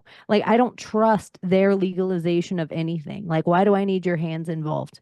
Like, some part of me, I just have realized that it's like they make a thing only to make an opposite of a thing when there shouldn't be the thing to begin with. Like, um, they're like, hey, I think eating your shit's a good idea. And then I come out and say, that's a horrible idea, eating your shit. And now it just gave validity to that being a thing at all when we should have never discussed eating shit. I don't know, but that's how much I feel like they do to us constantly. You know, where they're like problem, reaction, solution, problem, react, but it's like in so many more ways than we could even manifest. And so we think that there's just like, if you could theorize that Sandy Hook is fake, how many fake parents have pulled our heartstrings to dictate certain things that we do or don't do? We're like, I would say, like, just getting your kid out of the hospital unvaccinated as a young mother or a young father, that to me is like the courage you have to have, the steadfastness. Like, you and I are grown with so much information now that we can say, I know I do this. But you look at, like, think of young me, and I'm just like, gosh. And like, there, it's a psychological battle all the time for all these things. And then if I invest in vaccines for my children. And I know there's injury. Like, I don't want to say it aloud. The doctors say no from their autism or their emotional reaction or maybe their weird sexuality things going on that we're not allowed to talk about. If I think that any of this is going on with my children, it's like I've invested in a bad cryptocurrency that if I say it's shit, then you're never going to invest in the cryptocurrency. And now it's just going to keep going down. It's like some kind of weird mental gymnastics that's happening in all aspects of life because I've already invested my own child's health. And so somewhere, or my own health, or my parent, I put my parent on a respirator, and somewhere there's a responsibility we have to take for these kind of things, but we can only judge ourselves with the information that we have because we're in a psychological battle that billions and billions and billions of dollars have been spent on. Like, you, like, somewhere where I used to be harsh on people, I now am like, you can only do with what the knowledge that you have. You can't be hard on young you. You can't be, you have to big up the decisions you make going forward. So it's like if you are a young kid and you got out of the hospital with your baby and it's not vaccinated, you don't have vitamin K all over it or whatever other stuff going on, it's like those things need to be um honored in a way with the amount of gravity that they deserve. Like, holy shit. Like, for you to have bravery at 40 is one thing. For you to have bravery and courage at 30 is a whole nother thing. For you to do it in your 20s, for you to do it in your teens. So, any of these people that are standing up and just, I'm big upping them, but at the same time, kind of giving a little grace to the people that may be fucked up. Yeah, I mean, that's a really valid point because a lot of times people who disagree with us or people who are pushing propaganda, we have to forget or we have to remember and not forget that it might be unknowingly, right? And they in their heart, they think they're doing the right thing. They think they're on the right side. They're fighting for the right cause. And that perspective came from information that was controlled, manipulated, and force-fed to them. And for whatever reason, somebody like you or me, like we didn't fall for it, or maybe we did for a little bit and we snapped out of it. And maybe it was a book, maybe it was a documentary, maybe it was a conversation, maybe it was a podcast that helped us kind of open our minds. I always say I wasn't brainwashed in school because I didn't pay attention. It was hard to brainwash a kid who just flip his papers over and would just draw. I mean, I spent most of my time in school just kind of drawing and I was the year before Ritalin became popular. Like, it was like right before Ritalin. Otherwise, they would have, I was the kid on the side of the room all the time. Like, they always had to take me, like, Chaney, just go to the library. They didn't want to fail me. I wasn't really bad, but I'd have to go to the deans a lot. that was me. I was very similar where, I kind of just, I mean, I was kind of the immigrant kid. I came to this country when I was 4, and then I always, when I was young, I kind of had an accent. I was learning English at a young age, and I just kind of felt like weird. First gen kids are the ones saving America. I keep saying it aloud. First gen kids are the ones that remember where they, like, their parents and grandparents' stories. They tell like every time I get discouraged, it's like my Cuban friends who remind me, my friends who their grandparents were in Germany. Like, my friends, it's like those kids are the ones that they're like, no, you have to keep fighting for this. Like, you can't, like, communism, like, you can't let it happen. You have to keep fighting for this. And you can't do it with your mentality because they don't care about it. Like, it's a different, like, what you fight for is what they're trying to destroy. And so it's like, I don't know. So big ups first gen kids to America who are like, I get it. I have to fight for this thing. I don't know what it quite is. Some of the bills and documents and leaders, awful. The more I learn, bleh. But there is an energy, a spirit of, I know liberty's a psyop, but there is an idea of freedom of America that you can bust your ass and have anything you want here. And that matters, like, something about that. Like, it doesn't matter where you came from. The poorest part of the world, the poorest part of the country, but you can have whatever you think taking care of your family is with just hard work. And I think most Americans that don't mind working hard would agree with that.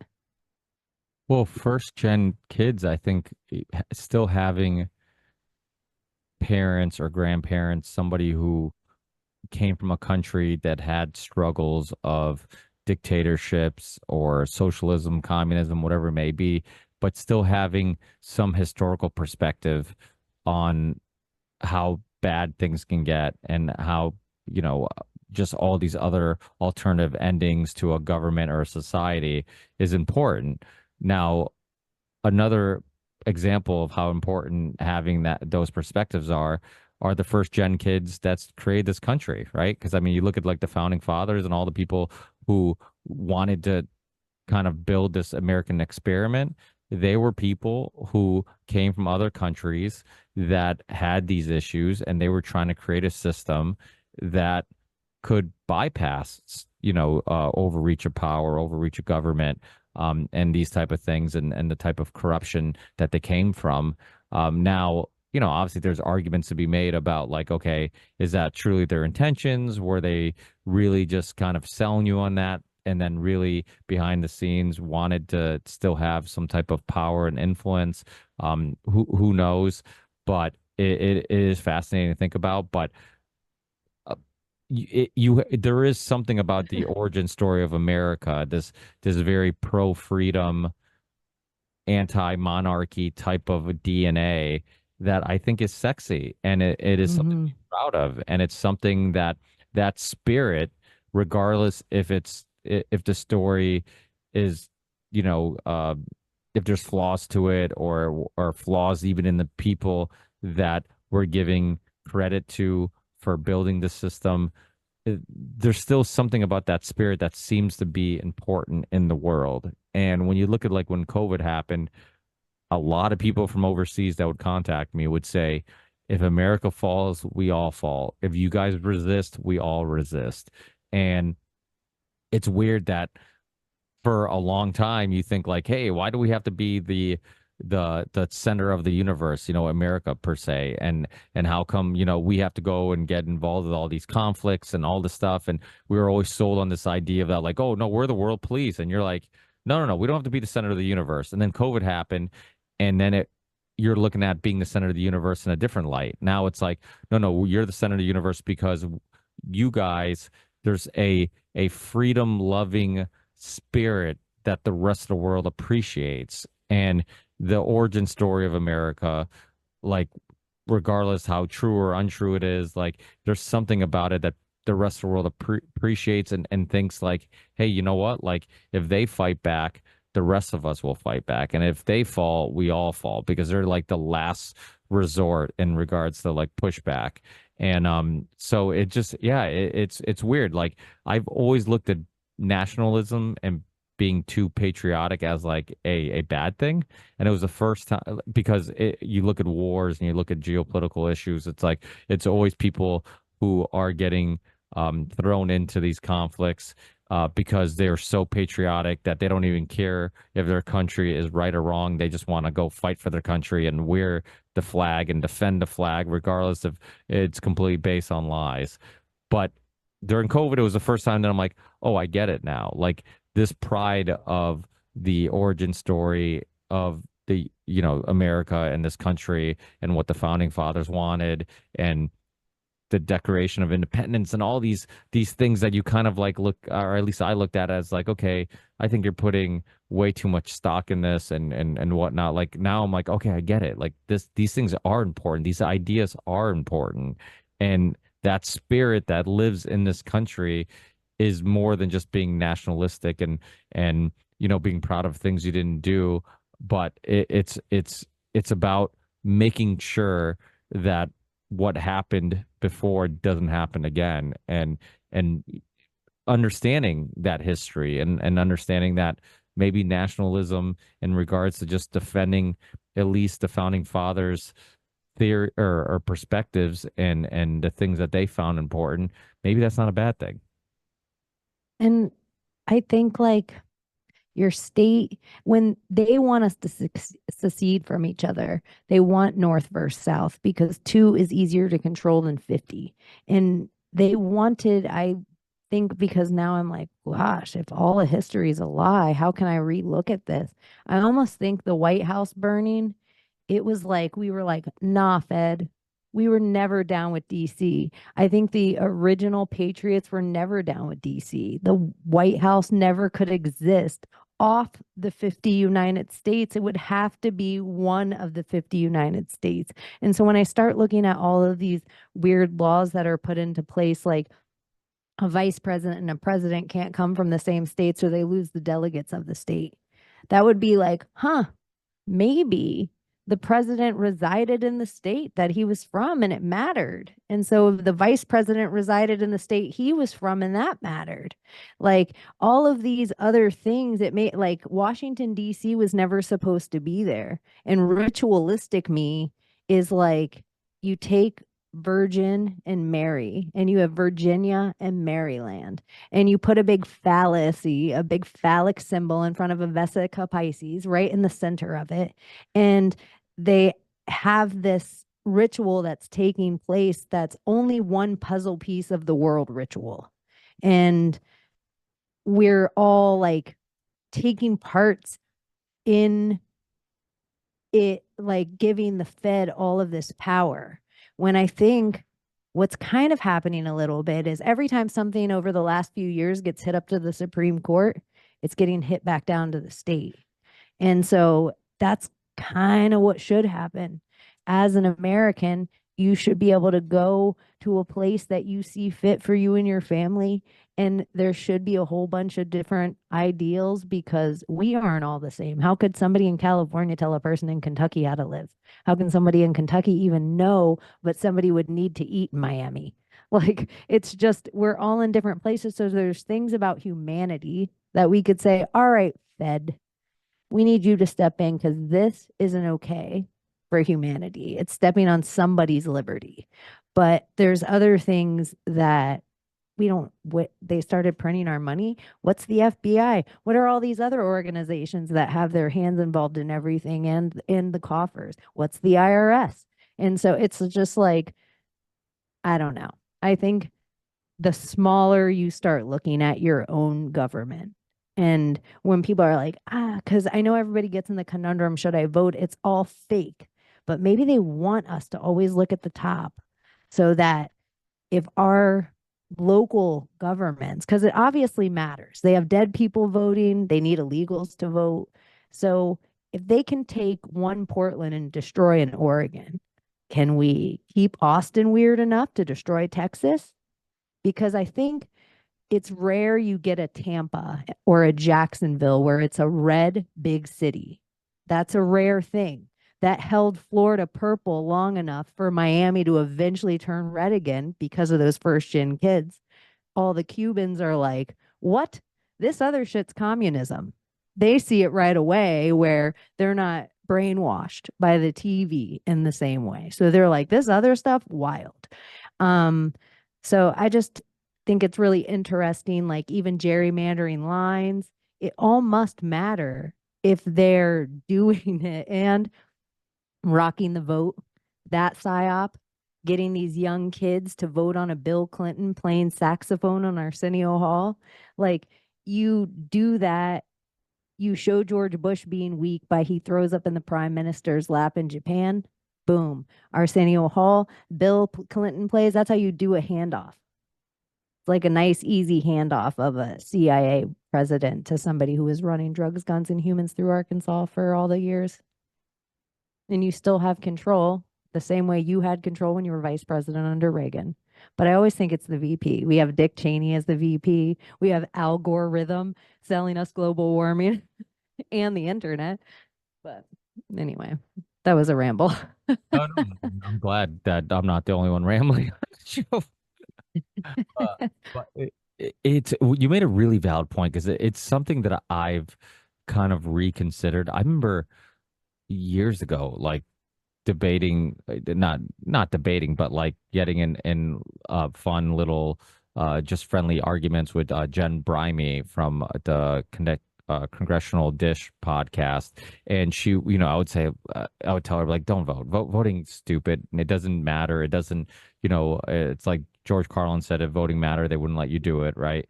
And for years, I would say that, and then like more recently, every once in a while, I've always tried to reconsider my stance on anything. It's always like, okay, I think this, but let me just reconsider that maybe I'm wrong. And voting's been one of those things because when you look at like the evidence of how far they will go to get you to vote one way or another, like all the election manipulation, the obviously during COVID, all the COVID fear mongering. So then people did mail-in ballots, like all these things, obviously trying to lock up Trump, uh, allegedly, potentially even trying to take him out when the world got exposed that Biden couldn't finish the sentence. Like they're going through all these things and doing all these things and going to all these lengths to sway your vote, then I mean, there's no other way to look at it than like it must have some power, the vote, or at least the election, I should say, should have some sway in the powers. And I don't know if it's like, okay, we have these think tanks and we have all these the campaign donors and we have all these secret societies that have like ultimate influence, and then whoever's in that office gets all their money and resources, or what is it? But there has would you agree with that? There has to be something to it if they're going to those lengths to sway you to vote one way or another, or to win the election for one team or another. Well, even the Amazon of it all, the post office is one of the keys to a free society. And how Amazon tried to take over our elections, the last election, and the mail-in ballots were forced upon us, because I do think there's an energy about us standing in line and seeing each other and seeing like us being in person in real life. That's a whole thing, because it's harder to steal an election if we look around all of our polls with our video cameras and we're like, wait, my poll looked quite different than, or if we're filming a drop box and somebody drops a bag of votes in it. Like, these are all things that we all lost accounts for. And so if it didn't matter at all, and we were talking earlier about energy, how we need to ground out and take our shoes off, I would say voting, and politicians are just poll tickers, politicans. And so I just think somewhere they require our energy to do some of these maritime laws, like everything's set up like a church or like a ship in these ways. So there is certain ways that they're trying, like certain pieces that are, let's say, our forefathers, these Masons set up. Let's say there's certain pieces that to corrupt all the pieces would take a few decades, and hopefully the humans would all wake up to the corruption at large. But I think grounding out the original people who were able to vote, were only landowners. It was only people that actually owned land in the place where the people allowed to make a say so, which you could argue like, oh, that makes only the elite. Well, it also makes only the people that actually stay there, the people that actually have investment there, the people whose families are going to be there. Why on earth so they start things like the census, and so they can figure out where all the minorities are, where to spread the propaganda, how to not give the money so they can make sure it keeps having crime, and where it's easy for the CIA to put the drugs. And so they can take all the census, but the census doesn't make sense unless you are actually, if you're a renter or a transient, what does it matter that you're taking a census bureau? The census doesn't make sense at all. The census was put there to take down the landowner of the vote. So the first thing they do, they say it's all about minorities. They want to make it black, black, black, black, black all the time. But it really doesn't have, Black men were able to vote and own land in places. They were able to vote in the places they were able to own land. And so that happened, and women weren't able to vote. When you look at each time that a new party was set up to vote, there was a huge Great Depression in America. Like, there's always a huge dip, because all these people that don't have anything are like, maybe I can get it because this politician sold me the idea that they're going to give it to me. And so then women are able to vote, but they don't own any land. So they're easy to manipulate with their children in the schools doing these things. So it's just like you see that it did matter if there was only 10 of us that used to own land around here and we used to meet up at a circle and all decide, hey, we're going to do this thing. And then maybe there was 20. Now there's 100. Now there's this. People would still, even in the smallest villages, all decide Ricky's going to be better at doing the water, Chaney's better at the chicken coop. And it would, how are we going to do that? Is a king going to decide? Or are we going to take a vote? Are we going to take a hidden vote because some of us are cowards and don't want to raise our hand in a circle? Probably. Like we're all going to be like Survivor. We'll do it on camera, but I don't want you to see my face while I do it. Yeah. But I just think there is a big, huge spell with it.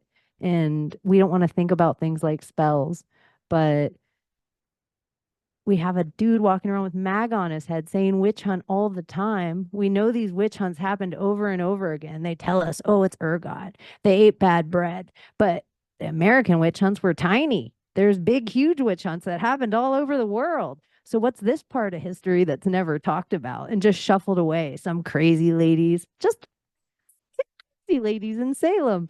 I don't know. It's just like then you look up Salem and the original name of Jerusalem was Salem. So then you're like, huh, how much of our history is blurred? Like what other trials happened that there were they magic trials? Were they MAGA trials? Because the three kings were the three magi, which just meant they were Zoroastrians and followed the stars. So there's just certain stuff about our history in so many levels that I'm like, what's really happening here?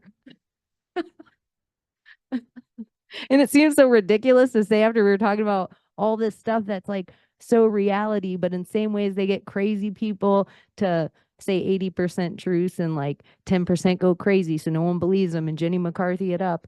They do this with things like magic and put it in Harry Potter or conspiracy and put it in a Netflix cartoon so that when we bring it up, people are like, it's insane. It's kooky, but they're up to something. They need our energy and us paying attention, and our data is still more valuable than any gold. So what's up? Yeah, If and we live in the simulation, why do they need our data so badly? that's a good point. And also the mystery behind gold. You brought up gold. I mean, that I find that fascinating. There's so many things. I remember Michael Millerman, Professor Michael Millerman, when he got into philosophy, he was really intrigued with mystics and, just like all these things that we consider wild or, like you said, crazy. There's a lot of really respectable people who don't consider it crazy. I mean, when you look at Nikolai Tesla trying to send signals to other dimensions, other life forms on other planets, obviously he was one of the most influential people ever in history, and so much of our current technology is based off his research and things he came up with. Obviously, electricity, X-rays, radio frequencies, so many different things.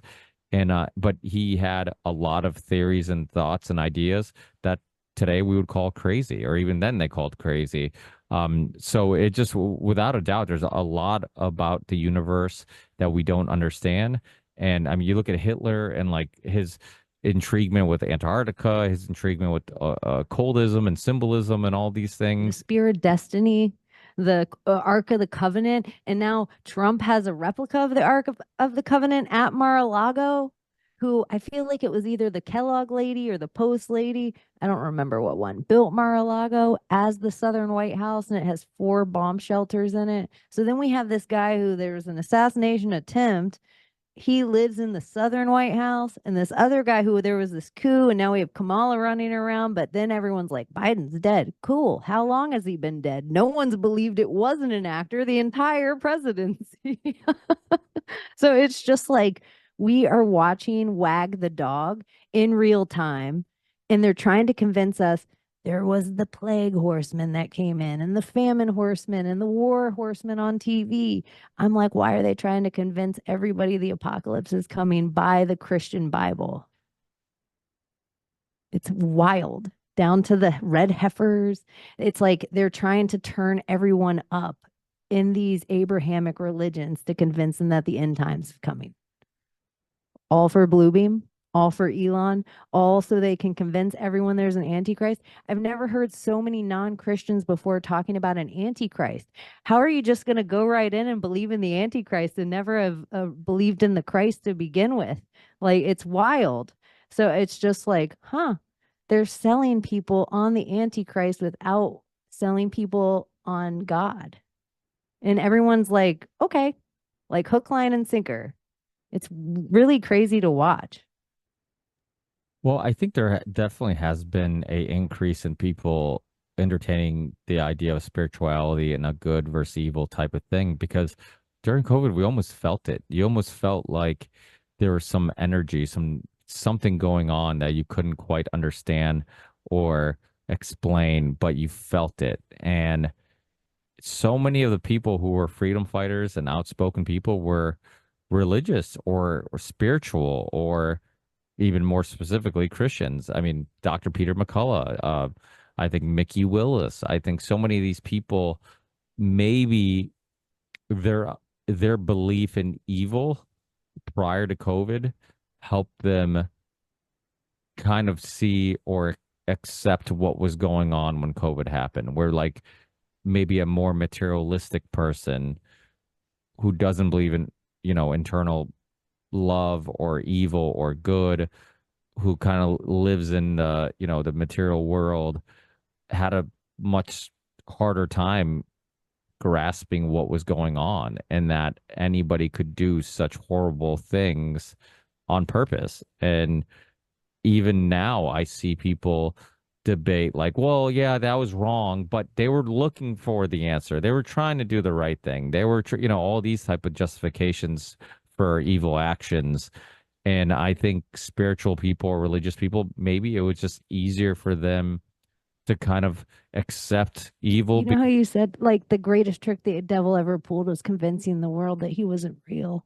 That is what I feel like something happened where like the switch is everybody's taking the Antichrist pill where they're believing the reality and nobody's believing God anymore. It feels like there's a break where I'm like, how can you believe in this thing without believing in this thing? Right. It just felt like somewhere in the like, I'm just seeing everyone and they're like, this is like even bigger accounts and things where they're like, is this the Antichrist? Could this person be the Antichrist? This person's the Antichrist. I bet you this is the Antichrist. The end is near. But I'm like, are you a God fearing person? Are you just selling Antichrist propaganda without believing in God and having a spiritual center? You're just selling the fear part. It almost feels like in that way of like, we're in this weird realm, like the spiritual battle. It's like, that part is like it feels like it happened where everybody's believing in the evil but not the good. It feels like it happened somewhere like in that whole time of the ritual of taking a knee and chanting no justice no peace and wearing masks. It felt like it the more they put the mask on, the more they got brainwashed. And like we didn't put the mask on, and so it was like watching it from afar. And then some parts are like, if we put the mask on, they still be doing the ritual? Or was it because we never put the mask on? Like, was there a certain tipping point? Like, we didn't need a whole 50%, but 1%. If we had a solid 1% that never wore the mask, was there a tipping point of evil of like, wow, we couldn't make them do it? And it just started to unravel with all the things that they're up to.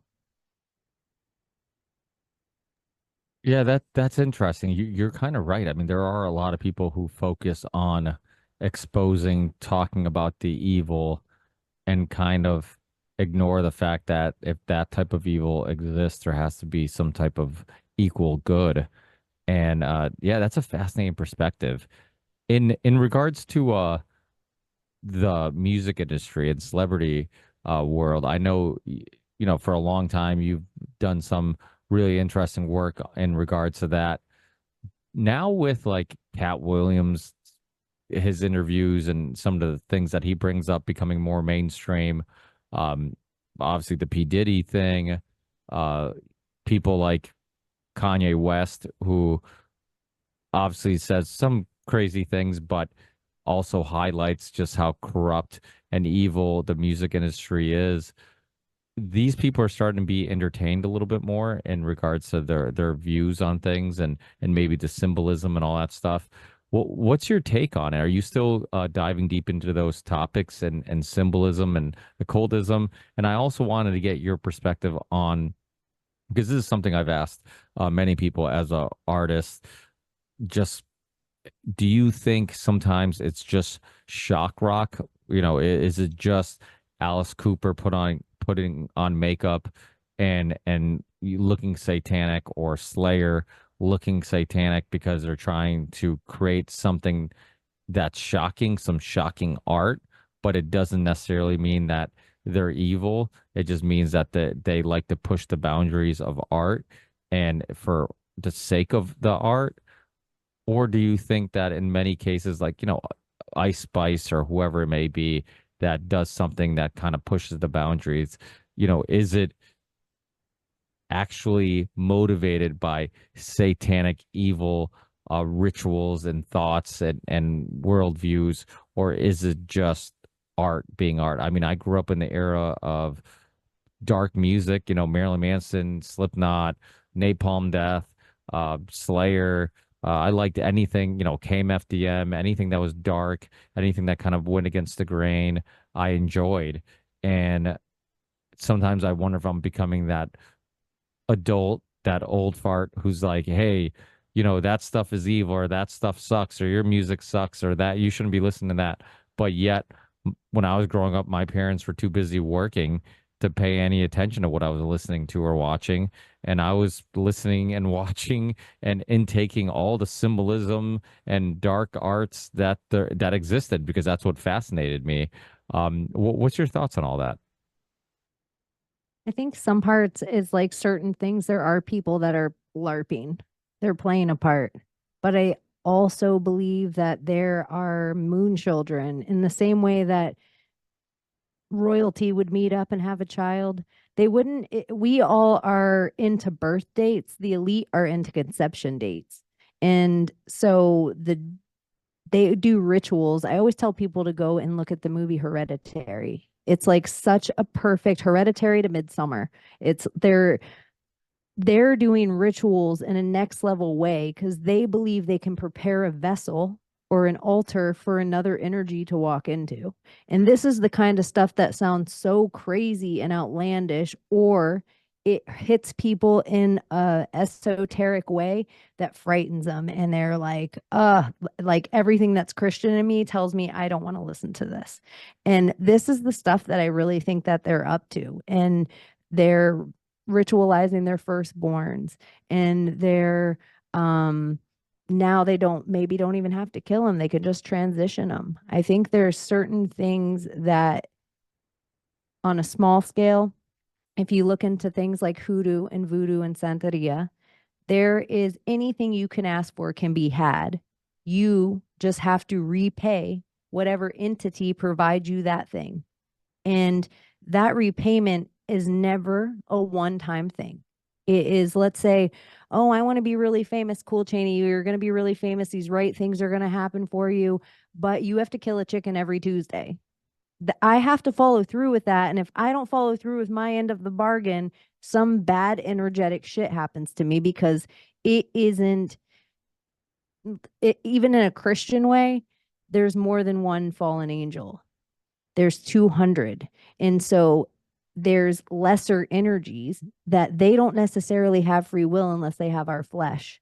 And so where you see that idea of an angel and a devil on someone's shoulder, we, without tools of discernment, it is incapable, we are incapable of deciphering between the two. So just because we hear a good idea, we assume it's an angel. And just because we hear a bad idea, we assume it's a devil. And it's just these two ideas. But it's just like the energies are so vast and the spirits are so much bigger. And there's been people on this planet, I believe, like the Queen of England and whatever vessel she carried and whatever kind of lane and wake for 10 days and splitting her crown up onto two people and they're doing rituals to invite entities into certain bodies.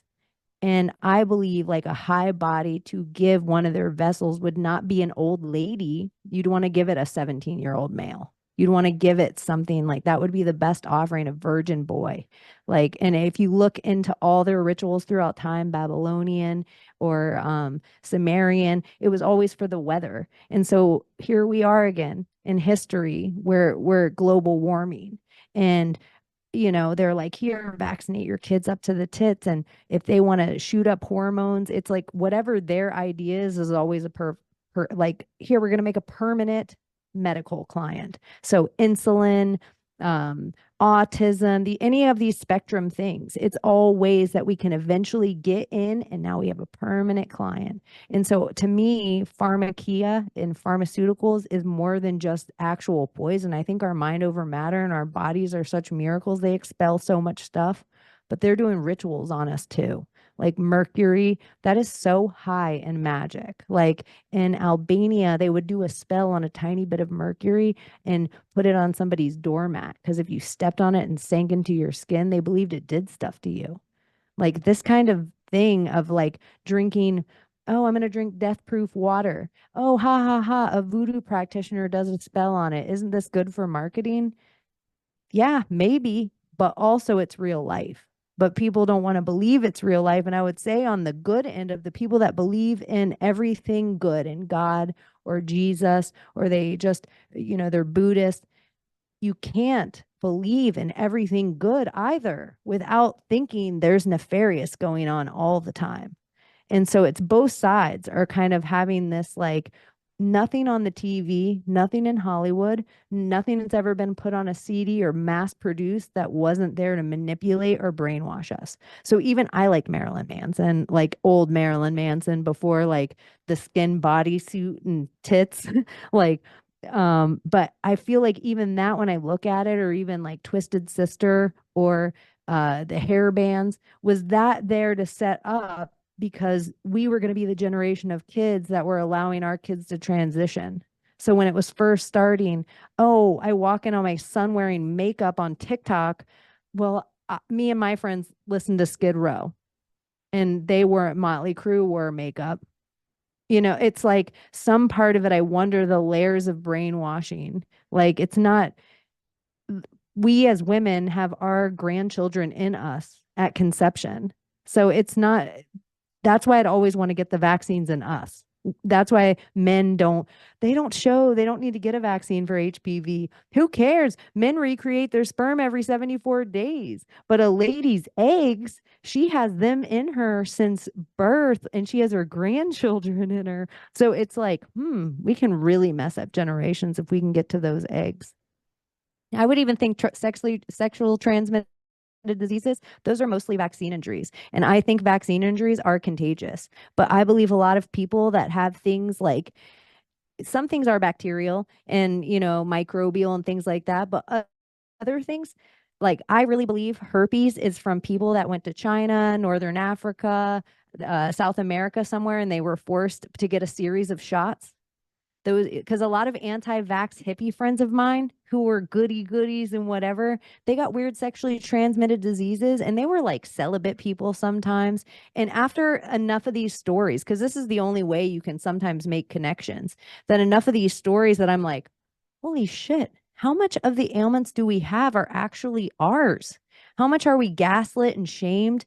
Like, I would probably say, we all know about Fauci now with HIV and AIDS and everything, but look at what they tried to sell that as, like a whole bunch of shame, a whole bunch of, you were going to get it in the air, you were going to catch it in these, but it was probably all something that they made gay men get because they told them they weren't going to get something else, and they all got it because of travel. And so it was like, when you look at us on a big scale of like, oh, it's not just gay men, oh, it's not just black people, oh, it's not just malaria in some country I've never heard of. They're doing it to all of us. We're just controlled study groups. Like, we're just different ages and different studies. So I just don't believe humans have all, from cancer to, you know, autism to some of the crazy stuff that goes on in people's heads. What happens if you take a small child, a baby growing, a baby girl growing, and you inject it with fetal cells from a baby boy? But I actually don't think, I think it's actually this. They only take the fetal cells from females, which I could be wrong about that, but I feel like I'm 80% right in the vaccines. It's only female fetal cells that they use. So then baby boys, look at all this problems we have going on. This estrogen, these things, and it's like, what? What is happening? I think you could affect something at a birth level or at, and change it forever, or in utero and change it forever. Our moms, they were they had a prenatal shot that there was a certain thing that happened that the outcome of the baby, they were like, oops, if you had this shot, you're going to have, this is the medical term, a mongoloid. What? What? In the 70s, oops, we might have accidentally gave you something to give you a mongoloid. Like even the terminology of everything we're not allowed to say now, we're not allowed to say the words because medically they all meant something that was a vaccine injury once. That's not why we're not allowed to, we can't say dull, we can't say retard, we can't, you wonder how much stuff is so we can't look it up. Sorry. I get like so irritated by the medical industry. And I know you do too. It's like, oh. Yeah, because it's again, it's a example of us being brainwashed in telling us like, hey, all these faith-based religions and perspectives are crazy. It's the opposite of science. And then you look at the way science looks at the world, and it's all based on faith. It's all based on, the same type of, way of looking at the world where there's Dr. Peter Duesberg. Have you looked into his research? No, you throw out so many names. I've written down so many fun names, but He, you always have the best, like fun guests and are well researched on them and can call them out. well, he was a gem of a Rogan past guest because he was somebody who it was on episode 282 of the Rogan podcast, and Rogan had him on because here it is actually on archive.org. But Dr. Peters Duesberg, he had him on because he was one of the doctors that was open to the idea that maybe we were lied to about AIDS and HIV, and maybe HIV wasn't causing AIDS, and that's not what was killing people. And if you go back and listen to that episode 282, there's some names that now would ring a bell to you, like he brings up Dr. Fauci and how much control he has and how corrupt he is. He brings up Kerry Mullis and the guy who created the PCR test and how he would push back against the medical industry and people don't realize it, but the Dallas Buyers Club and the story about AZT, like that was based on that AIDS epidemic and referring to Dr. Fauci and these medications that were killing people and how toxic AZT was. But he has a very fascinating perspective on a lot of different things. And he was a very respected doctor until, he pushed back against the HIV AIDS theory. And I mean, even that alone, like people don't realize, like, you have a virus in your system. HIV is a virus.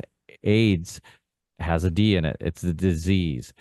They're linking the two, and you're putting faith in their knowledge of understanding that that virus is actually what's causing those symptoms and disease. But like it's all faith based. Like there's no real evidence that something else couldn't be causing it. That's why, you get somebody like Dr. Tom Cowan and he makes that argument like, okay, something else could be giving you those symptoms, but because they found a trace amount of a virus that probably wasn't causing those symptoms, now they're going to contribute those symptoms to that virus. And so it's like when you really start dissecting all of it, you're like, okay, so they're really just assuming this is what's causing this, and it's really like I have faith that they've figured this all out, and it's not just assumptions. And this drug isn't gonna, be for something that's actually not causing my issue in the first place. And that's kind of like in general, like that's kind of the medical world. It's a lot of just assumptions,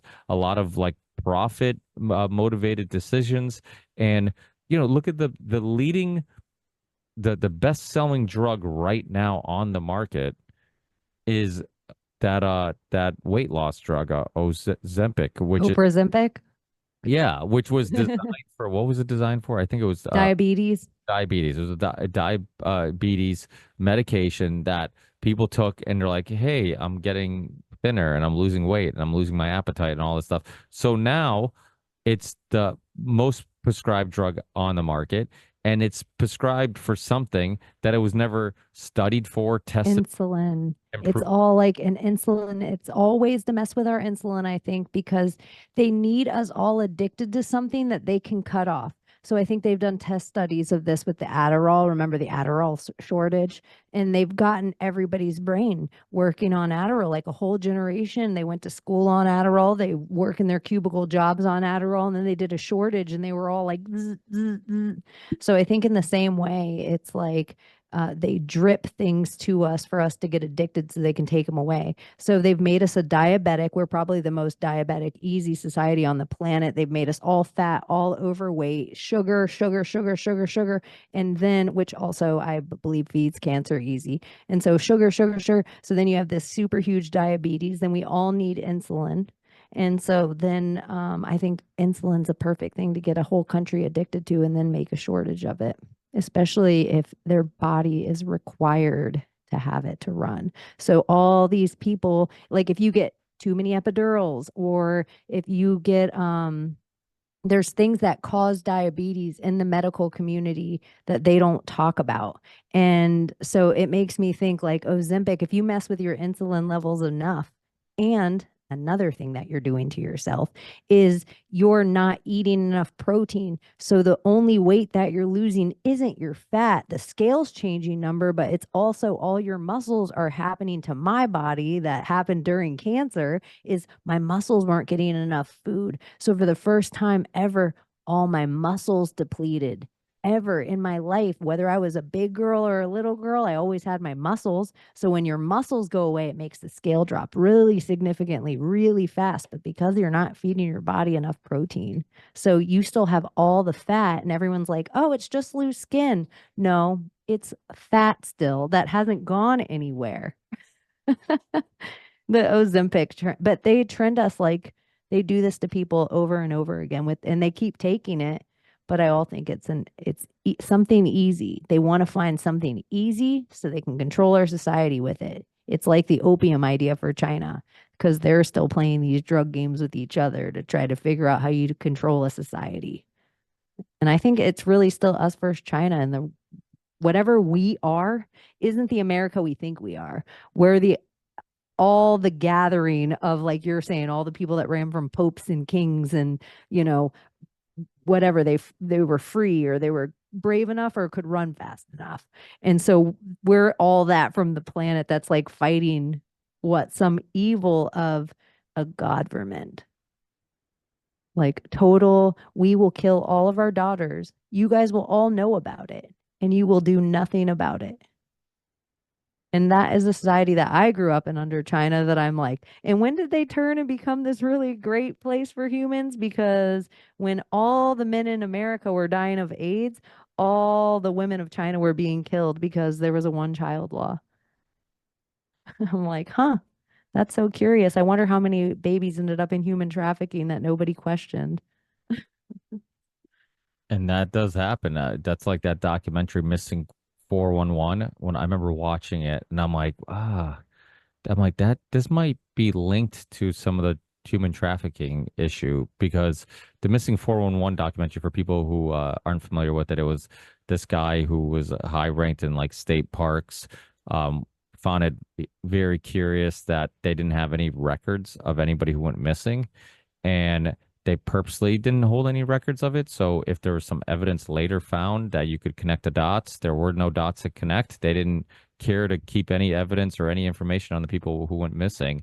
And there would be all these really mysterious people just going missing, kids mostly. And Missing 411 documents that I've seen interviews with the filmmaker and the author who also did the book. And he seems to kind of like not want to go down the conspiratorial rabbit hole of like what this means or why they could be doing it, but the evidence remains the same. Like It's And now, like future proof past wise, what happened with BLM? So that now, if you look up BLM, all you find out is riot shit and George Floyd shit and everything, and nothing about the Bureau of Land Management.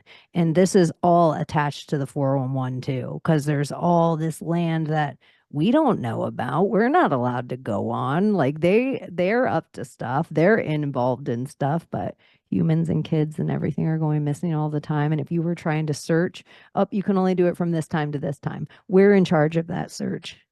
It's like all these little rules so people can't find what they're looking for, who they're looking for, what may be underground. I don't know. It's wild. it is wild. Yeah, it's fascinating. There's so much to talk about. I know I've taken up a lot of your time. I'm very happy. Well, I'm not very happy to hear that you had cancer, but I'm very happy to hear that you're doing well after having cancer. I mean, absolutely insane, and just I'm so just happy to hear that you're in good spirits, you're in good health, and that it's been a positive journey, and maybe, like you said, maybe a necessary one for, personal reasons. Yeah. But yeah, thank you so much for taking so much time out of your day to chat. We'll definitely have to do this much sooner than the last one, and definitely have you on a future Union of the Unwanted. I actually have that painting that I've been hanging up, a recent stand-up show that I met Sam and Eddie at. A fan of the show gave us that painting, and it was just a listener of the Union of the Unwanted painted the four of us, and wanted to It's get. awesome. Yeah, I didn't know it was a painting. I've been staring at it the whole time. And I yeah. was like, I haven't seen that one. Where do you get that? We should be able to, yeah, make it purchasable. Yeah, that's a shirt or a sticker at least. Yeah, something. Yeah, do something with it. We were talked about making it a shirt or something. Unfortunately, they only made Sam and Mike very attractive. I look like a Backstreet Boy reject. And speaking of being sick, Charlie thinks he looks kind of sick in the picture.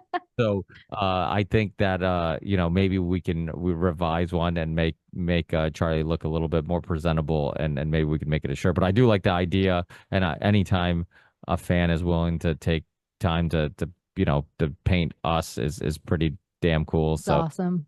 I love just the idea of the union and the unwanted, I should say, and I think that's why a lot of people have connected with that show.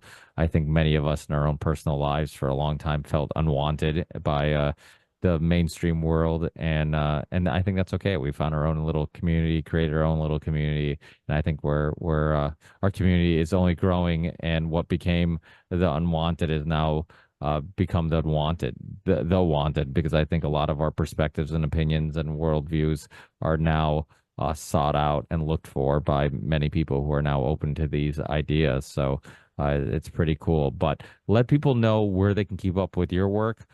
Project Chaney, I know you are live streaming from time to time on YouTube. I do get those notifications. I know that some people are shadow banned, but every once in a while, I do still see some notifications with you live streaming, and picked up some of those shows. Let people know how often you're streaming, or anything else, any future projects, anything you got going on that you want to share and promote.